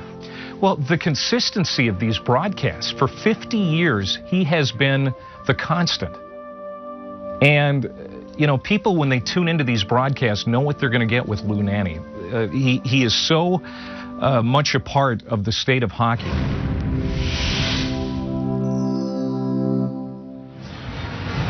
$50 and he's still a dashing, good-looking guy. Congratulations to Lou. The tournament wouldn't be the tournament without Lou Nanne. No, it wouldn't. In today's game, Lou is quite a person. And all my respect to Lou. The thing I like about Louie most is that he appreciates the game of hockey, and he respects the game of hockey so much that he gives that to all of us. And I think that more than anything else for me, that's his legacy to me, is Michael always respect the game. Yeah, and you know what? That's terrific, because you think about John Mariucci and what John Mariucci meant to Lou. And John Mariucci was the godfather of hockey in Minnesota. Lou has taken over that mantle. He certainly has. And when you listen to him speak of 50 years in this business, it's really remarkable. And what really stands out to me is just his knowledge and passion for the game, and his genuine love for all these kids. And it's shown through his broadcast. And it's a real honor to be able to work with him and say that Lou Nanne's a friend of ours. That's for sure. Right. It really is. It's always fun. And we thought it might take 50 years for a goal to be scored in this game today, but we had one late in the second period. We'll talk about that when we come back to the Minnesota Boys State Hockey Tournament at the Xcel Energy Center. With 1.1 seconds left in the second period, Eagan on the power play. Nick Wolf will take the shot, and watch what happens. Max Elsenheimer's in front of it to tip it in with his body. And Eagan gets on the board with the only goal so far, guys. That was a great play, I think, by Nicky Wolf. People don't realize, and players don't realize, it's never a bad play to put the puck on the net. And that's what Nicky did there. He didn't know that Max was going to be there to tip it, but he was. The stats are brought to you by Polymet, working on a plan to mine the copper, nickel, and other essential metals that make this broadcast possible. Learn more at gopolymet.com. And as we look at the stats, I think what Eagan has to do, obviously, is play like it's 0-0 right now and not go defensive. Well, that's exactly what Mike Taylor said at that intermission break there with Torrey Holt. They got to keep playing. Duluth East is going to come out with a big, strong push this third period, so they're going to have to keep strong. All right, should be an exciting third period because, you know, Duluth East is going to come on out. Well, now let's learn more from the specialist at Tria Orthopedic Center, helping you make your move toward a healthier, active lifestyle. It's been a physical game so far. A couple of legends will bring it home for us, Gary Thorne and Lou Nanne. Gentlemen? Thanks very much. As we get set for this third period, are there adjustments, Lou, that you make either team here going into this third?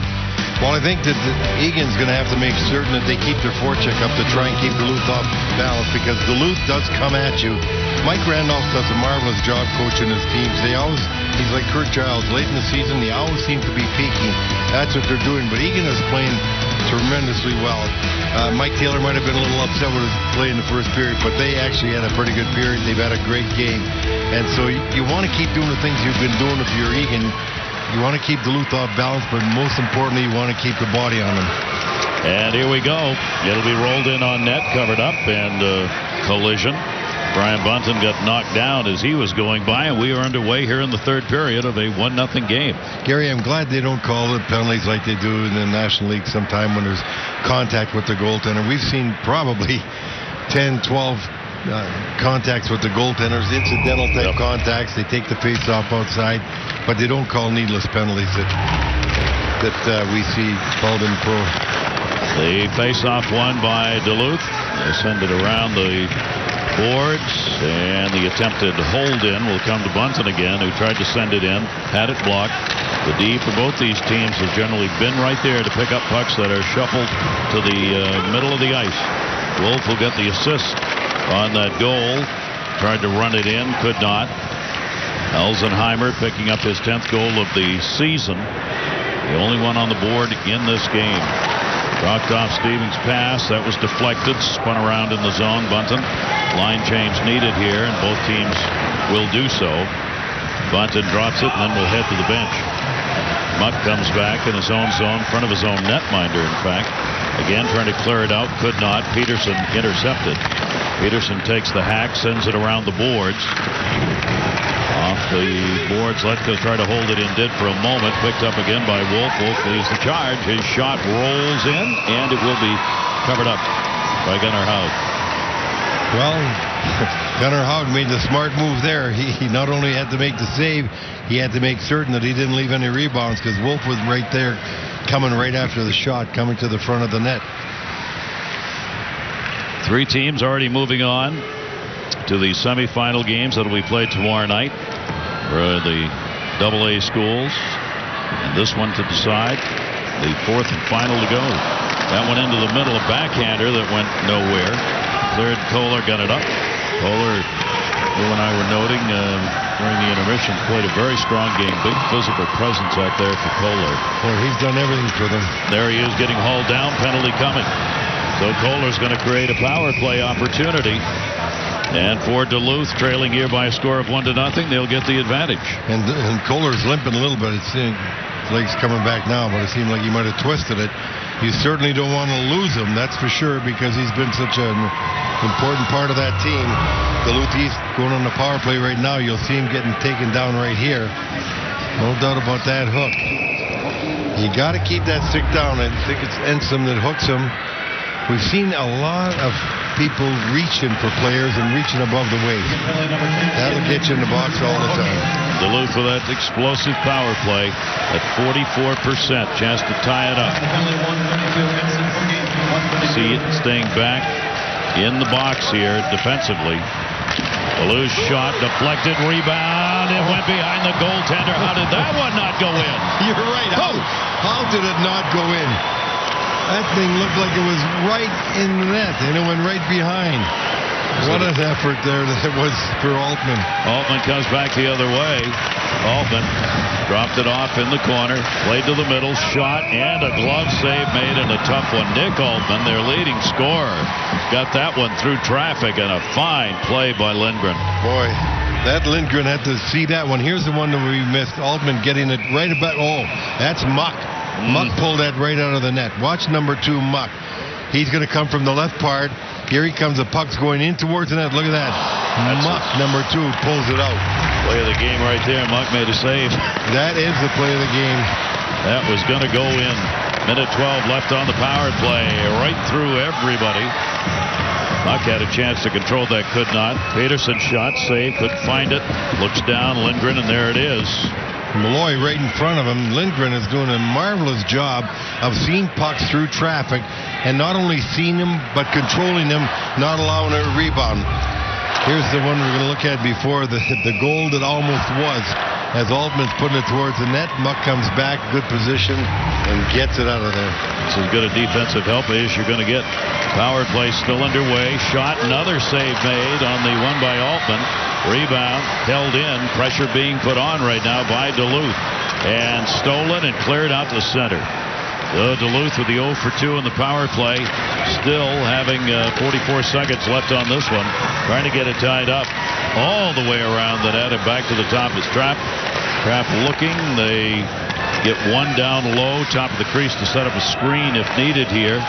On the near side, Ballou comes in, trying to shoot it through the screen, bounces right back to him, got blocked. Ballou leaves it off the wall. Ballou playing along that point. They get it back to him again in the middle. Again a shot wide of the net. Rebounded to the slot, and it's cleared out. Oh, Duluth is moving the puck well. They got the man in front that they want to use for a screen, and that's what they're trying to do. Unfortunately for them, they just missed the net. And that will be held on to. And a little contact there, but he held up as best he could. Nick Altman charging in and kind of leaned on the goaltender, but no problem. And another nice save made by Lindgren. And you can see the assistant coach and Mike Taylor, they're not too happy about their goaltender getting run in that situation right there. Altman did try and miss him. He did a good job. He really didn't get that much of him. You see the body check after the shot by Muck. Down to just 4 seconds left on the power play, so here's a big draw for Duluth as they'll take it in the offensive end. You saw goaltender Lindgren checking the clock. And a big face-off win by Jack Jensen that time. They do not clear it out of the zone. Penalty is over. We're back to 5-on-5 hockey. However, Duluth still with a chance here, even at 5-on-5. From the point, it'll go wide on the shot by Lutzka. That one on the short side comes all the way around the boards. Intercepted on the way out. Shot deflected wide off the stick. Peterson a good chance. Ryan Peterson, a 5-goal scorer, has had some chances in this game and got a good one right there in the attempted clear that he intercepted. Shot around the near side boards. That'll go the length of the ice and an icing call. So it remains a 1-0 game with Eagan on top as Duluth having the opportunity on the power play could not convert. Lindgren making some big saves at net. The third period is brought to you by Perkins, putting it all on the table. It's all on the table and it's all on the ice. Just look at the hits in this hockey game. We've had continually body checking by both of these clubs. These kids after the game will know they've been in the game. Whenever they go to a man, they take him out. They eliminate him. They're playing hockey the way hockey should be played. And because of that, we're treated to one of the finer games that you're going to see. Wonderful body checking, clean body checking. They're keeping their arms down. They're taking the man out real well.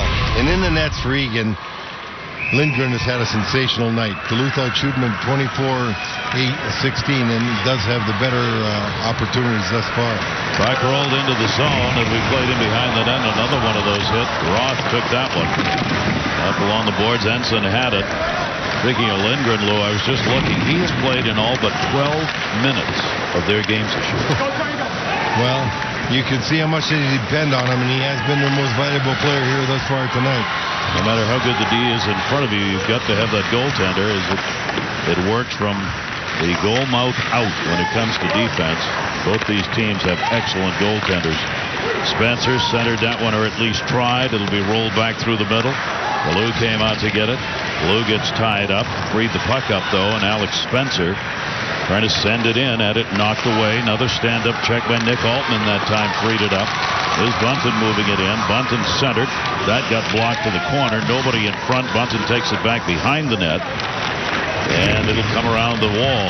And again, you hang on to that puck very long. Someone's going to hit you and free that puck up. That's all we're hearing up here is noise like that. Yeah, that's right. A lot of noise off the wall. There's another check as the puck got cleared out. Ballou was able to get it out of there even though he got spun around. They keep it onside. Shot. That gets blocked. Nick Altman another chance. Rolls into the corner. Altman over to get it. Poke checked away. Nice play. Steving got it out of there. 2-on-2 the other way. Shot goes wide. Steving was heading to the net. Never got there. Backhand shot. That never got on net. And picked up and moved out of the zone again. Altman helped free it up the side of the net. Laid back, Eaton in their own end. Both teams completing line changes here. Those two have had to be completed in a hurry. Sent in. They are onside with it on the dump by Carroll. Boy, these two clubs have not slowed down one bit from the opening face-off. They've had just the racehorse pace and have kept it up all the way. And they are really playing the game the way it's supposed to be played, because not only are they continuing got their feet moving, they're taking a man out whenever they go to him. They're not missing a check. And it's got to get even better here as you wind down this third period with 10:38 left to go, knowing how every possession matters so much. Spin around shot. That got deflected. Rebound fanned on. Right in front of the net. Eisenheimer shot. Scores! Wow. One side to the other and a 2-0 lead for Eagan. That puck had to deflect it. I don't know how it got in there as Eisenheimer flubbed on the one shot, got control, came around, shot it towards the front of the net.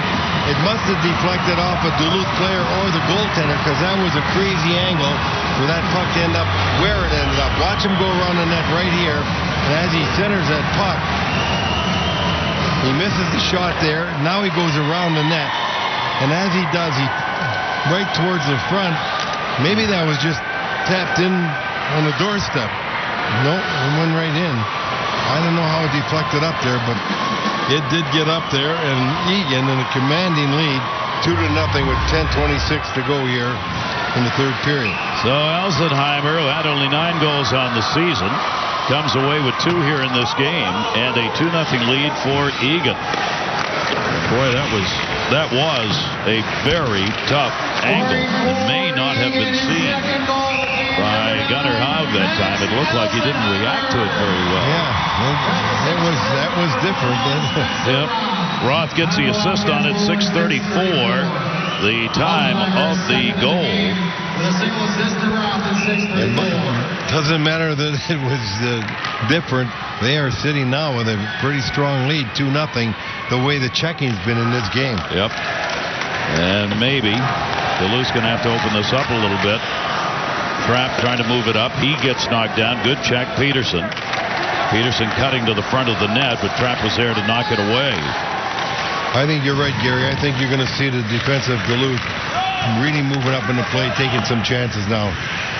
They've got some firepower, obviously, on that D, and they're, with only 9:45 left to go, as tough as it's been to get shots, you're going to have to try it. And that one will be whistled on the icing call. Just a tremendous hockey game being played here, everything having to be earned. And for the hero right now, Eisenheimer, a 2-goal game, the only 2 on the board. And our summary brought to you by Tria Orthopedic Center, bringing innovation to patient care for extraordinary results. Well, Eisenheimer, the story thus far with 2 goals. Wolf has got a lot of ice time, as you see. Roth with an assist on the Duluth East side. All he could point to are shots by Peterson and Button, 5 and 4, and Hogg with 18 saves, because thus far the scoreboard has a big 0 there for them, and they're going to try and change that in a hurry. There you see the goal scorer in Wolf, whom we were talking about getting all that ice time, and another chance down low right there for Eaton. It'll be kicked away at center. I will double check on this, but as I look, Duluth East has not been shut out this year. They have not had a game in which they've not put something up on the board. Turned back in, shot, and a save made on the short side. Good rush that time by Jack Jensen. They come back out to center. Jensen puts a hit on, and Eaton will just send it back in. With 9:04 to go, Lou, I would think with this lead now, Eaton's going to force Duluth to have to go the length of the ice, won't they? That's right, and you're going to see them maybe just forecheck with one guy and have 4 in the neutral zone, not allowing him to come through very easily, and there's a breakaway probably. Opportunity at the other end. Malloy coming in. Malloy got tied up from behind. Has to go to the corner for the puck. He was a half step in front as he tried to go in. Back on in the corner, and the puck loose. Russ trying to free it up. Trying to get some players on the ice now for Duluth that may have the fresher legs out there. Now they'll make the line change. Both teams will with 8:26 left to go. And that one sent into the zone. Eaton will come back to get it. Worked up. Good tip. Force it deep. Spencer Roth. That's what we were talking about. Just send it in. Make them chase it. If you're Eaton, make Duluth go down there to get it and have to go the distance to get into scoring position. And look where the defensive Eagan is. They're not going to have anybody get behind them. They're already at the neutral zone at the red line, making certain nobody gets behind them. At the blue line, good hold in right there by Russ. Russ dropped it off. Backhand chance and a nice save made. Jack Cole through, and Lindgren again was there to make the save. Lindgren's made some big ones. From the point, that shot goes through everybody. Litzka had the opportunity, and it just went wide of the net. At the other end, 2-on-1. Roth coming in. Roth drops it. A little bit too far ahead, and it'll have to be dumped back in behind the net. And that was Elsenheimer again in on that 2-on-1. That's right. He could have had his third. Line change is coming. Duluth's got to get back on side. They do, but in doing so, a poke check, and Wolf's got the puck. Wolf coming down the wall, trying to force it in on net. Does. There's that strength of Wolf. We've seen he'll bring it back out in front. Turn, shot, save. Kicked out of there by Haug. Wolf again, shot deflected in the high slot and now out of the zone. Bowler got it up. Heading to the net is Trapp. Trapp will go down low. Backed it up. Tried to jam it in up against the post. It'll be held onto and the save made. Let's check in with Torrey. Hey, Mike Randolph real hot right now about the playback in the defensive zone, and he just mentioned to me just before that, I think you could probably hear him right now, just before, he really felt that embellishment went against him. He said his sophomore kid that got called for the embellishment couldn't be in a situation where he knew to even dive in that situation, so he feels like he's getting the short end right now. Well, there's no doubt that he was upset about it, and I could understand why, because it was a pretty tough thing to really embellish. But that would have given him a 5-on-3 instead of a 4-on-4. That puck's going to be freed up. Eaton looking for another one. Drop shot. Save. Rebound kicked out to the other side. Steving with the opportunity as he followed that up. What ended up 2-on-3. Steving again. And that one goes wide. Ooh, two real good chances. If Eaton could put one more up there, that will about finish this one off with 6:14 to go. Instead, the save's made. Duluth's got an opportunity to pick one up and get right back into the middle of this thing. Third back up for Jensen. Jensen in alone. Jensen gets through. Jensen shot, and it goes wide. Piece of that picked up by Haug. Held it on the far side momentarily, at least, by Howe. It'll come to the blue line. Another hip check as it rolls into the corner. Bunton trying to find the puck. It went behind him. It's loose behind the net. There's Wolf again. Wolf clears it around. They try and tip it out. Can't get it there. Malloy trying to clear the zone. Third back up again by Carroll. Carroll has it come right back to him. Carroll with 5:30 left to go in the game. Jams it off the wall. They'll look to clear it up, and they do. Duluth defense really pinching and trying to get everything that's coming along those boards, keeping it in the zone. That one, a high shot off the block. A rebound shot went behind the net and all the way around. Malloy came over to get it, and he too will clear. Now the attempt to keep the fresh legs out there for Eaton. They'll make these line changes quickly, but they've got to be effective. Poke check by Wolf, takes his man down. Wolf still got the puck. Wolf going in, shot, and that one goes high. Off the glove side. And off the boards, and he ripped it. They had a 2-on-0 on that. Puck still in the zone. You're right. Wolf, another one with a big physical presence that's made a difference in the game. Just coming off the bench. Elsenheimer held it in for a moment at least. Comes near side. Altman shot, blocked, goes off the back of the net. Goaltender run into Lindgren. Taken down, no penalty. Ryan Peterson gets up, hitting, gets back out of there, keeps on running. Jensen will move it out of the zone. 4:25 left to go. Eaten up by a score 2-0. From the near side, save made. Backhander, glove save, and a beauty on the backhand opportunity. Well, just to what you would expect. You're down with 2. You got to take chances. Take chances. You're going to give up quality chances yourself. And the goaltender, Haug, had to be there to keep this game at 2-0 with 4:18 to go.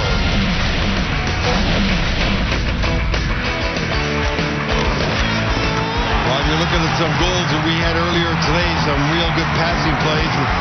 That resulted in Lakeville North's goal, and then later we see Eden Prairie with Graham on the far side of an open net. He gets his goal there. Real nice three-way passing play. And get to the next game, Edina with Zilsdorf taking a shot. Gets deflected. Tyler Nanny putting it away. And those are goals from every game we've had today. And tonight we haven't had too many, just 2, but that 2 is what Eagan needs to advance thus far to play Edina tomorrow night. AA bracket tomorrow. That's the lineup. Still 4:13 though left to go in this one.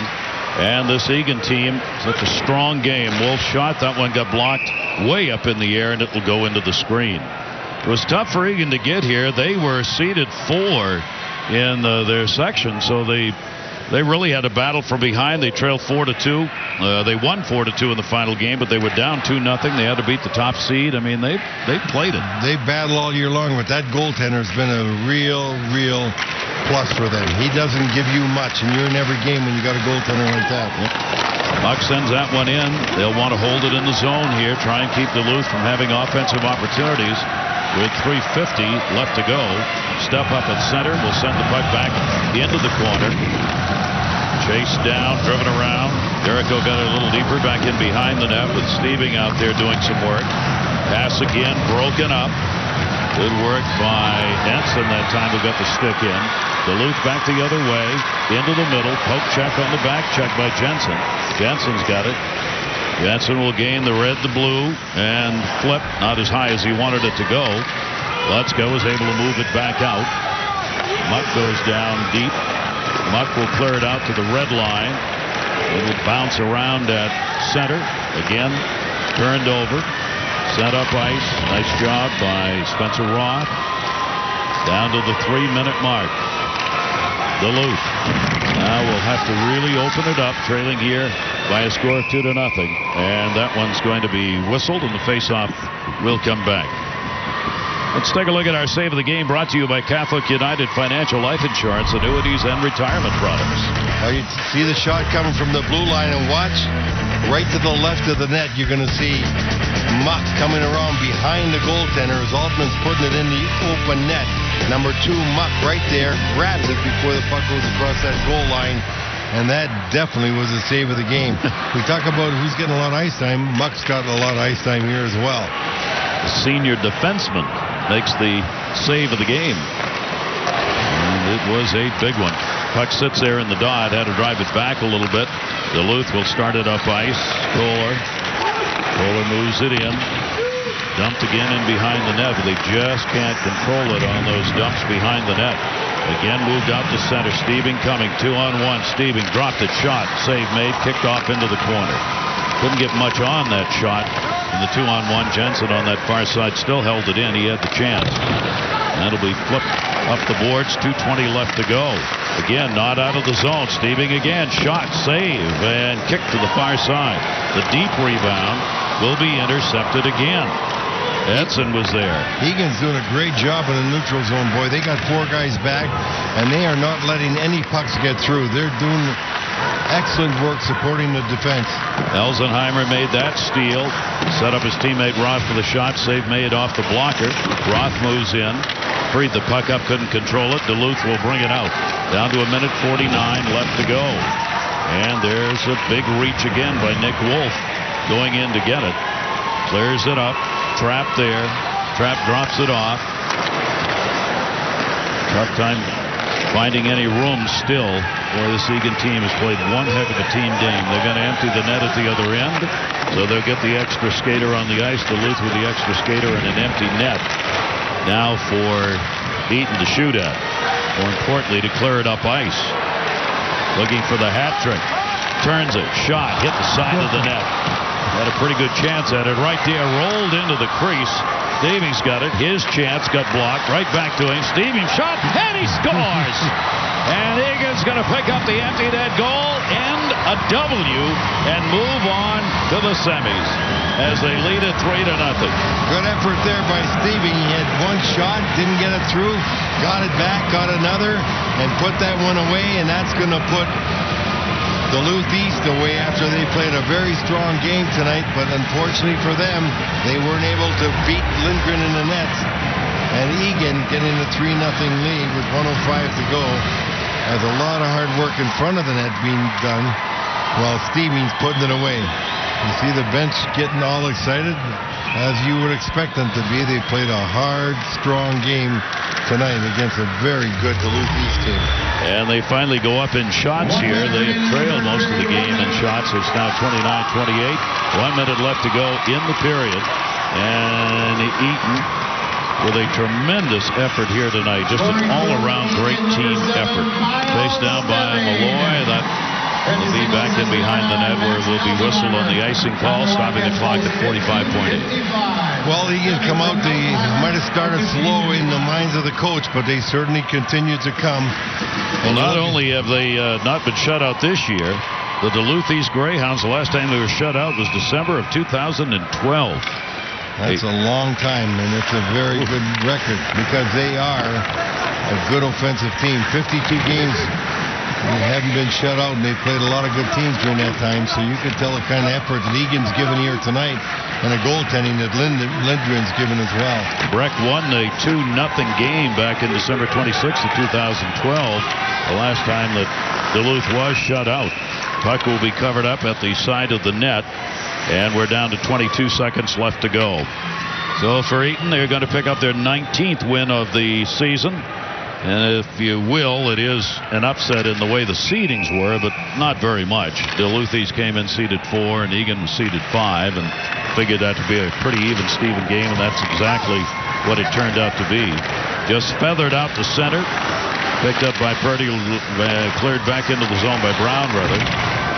Off the near side boards, 8 seconds left to go.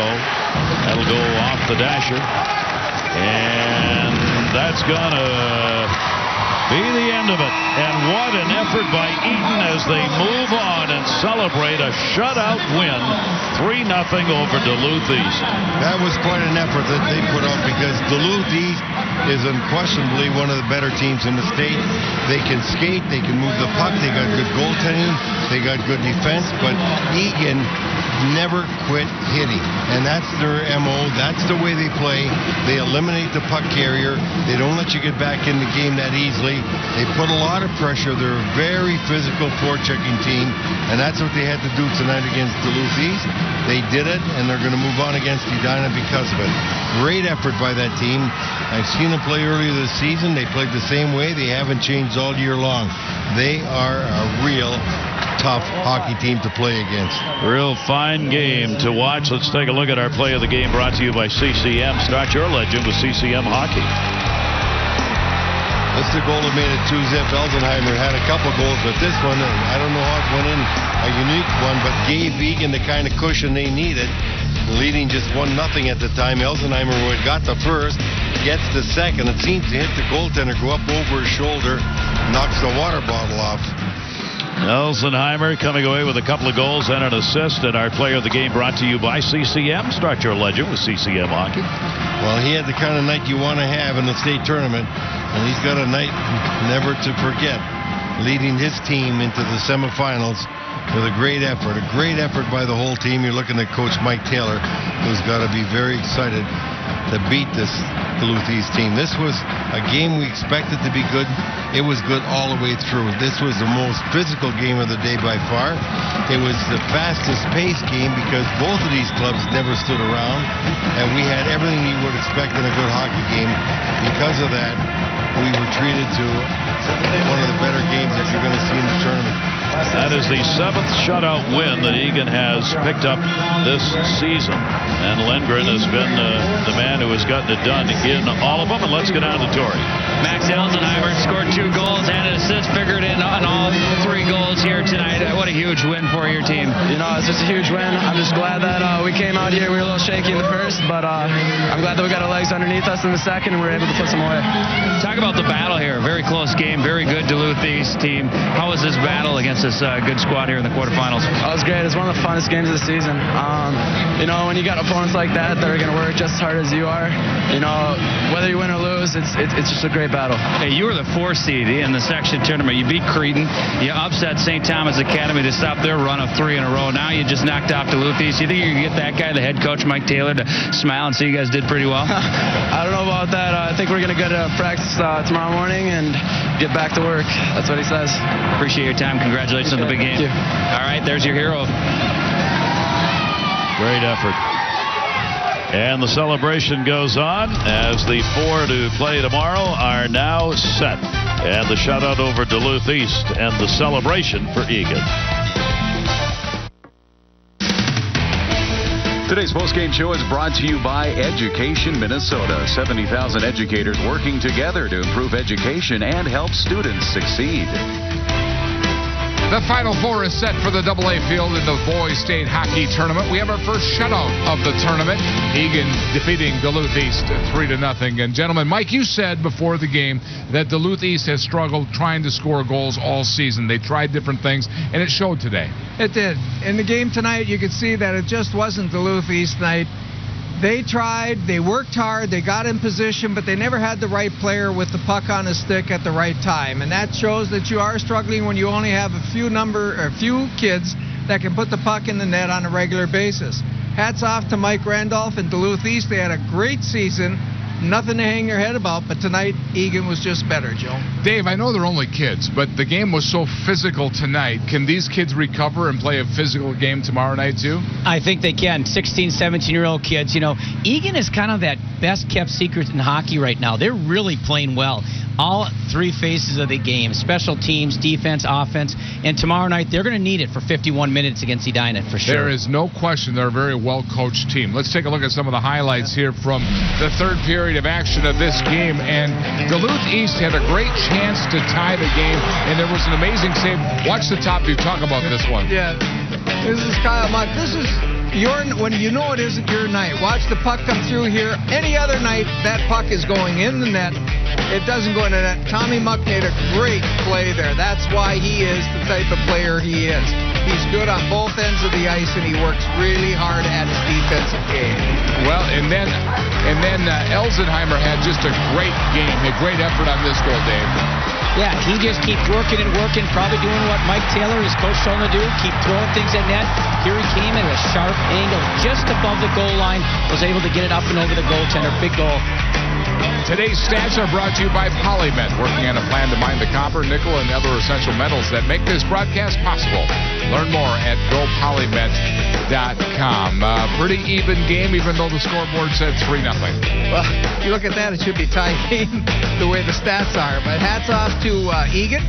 They played, I know what Mike Taylor was working on with them during the week, getting them ready, in fact, all season long, to play the type of game they played. I've seen them play a number of games. My hat's off to them. That's one of the best games they've played all year, and they played their team system perfectly tonight.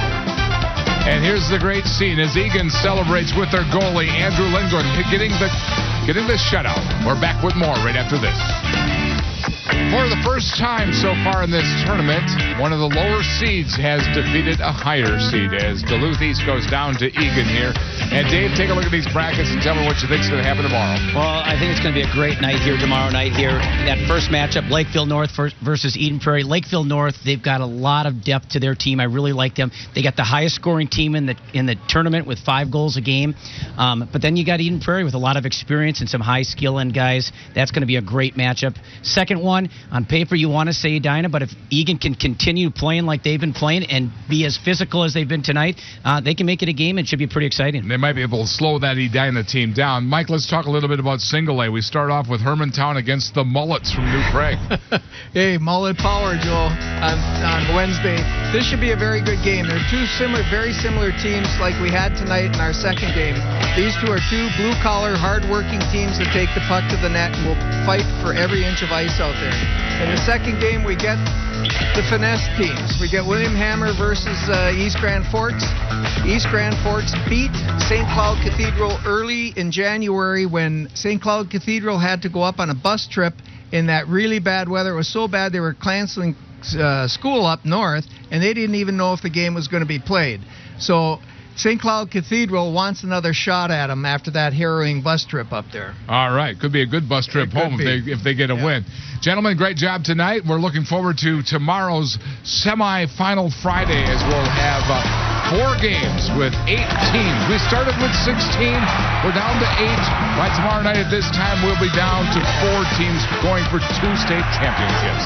Semifinal Friday tomorrow here at the XL Energy Center. Put on your big boy pants, kids. It's going to be a lot of fun. We will see you tomorrow night from the X. I'm Joe Schmidt. That's a wrap.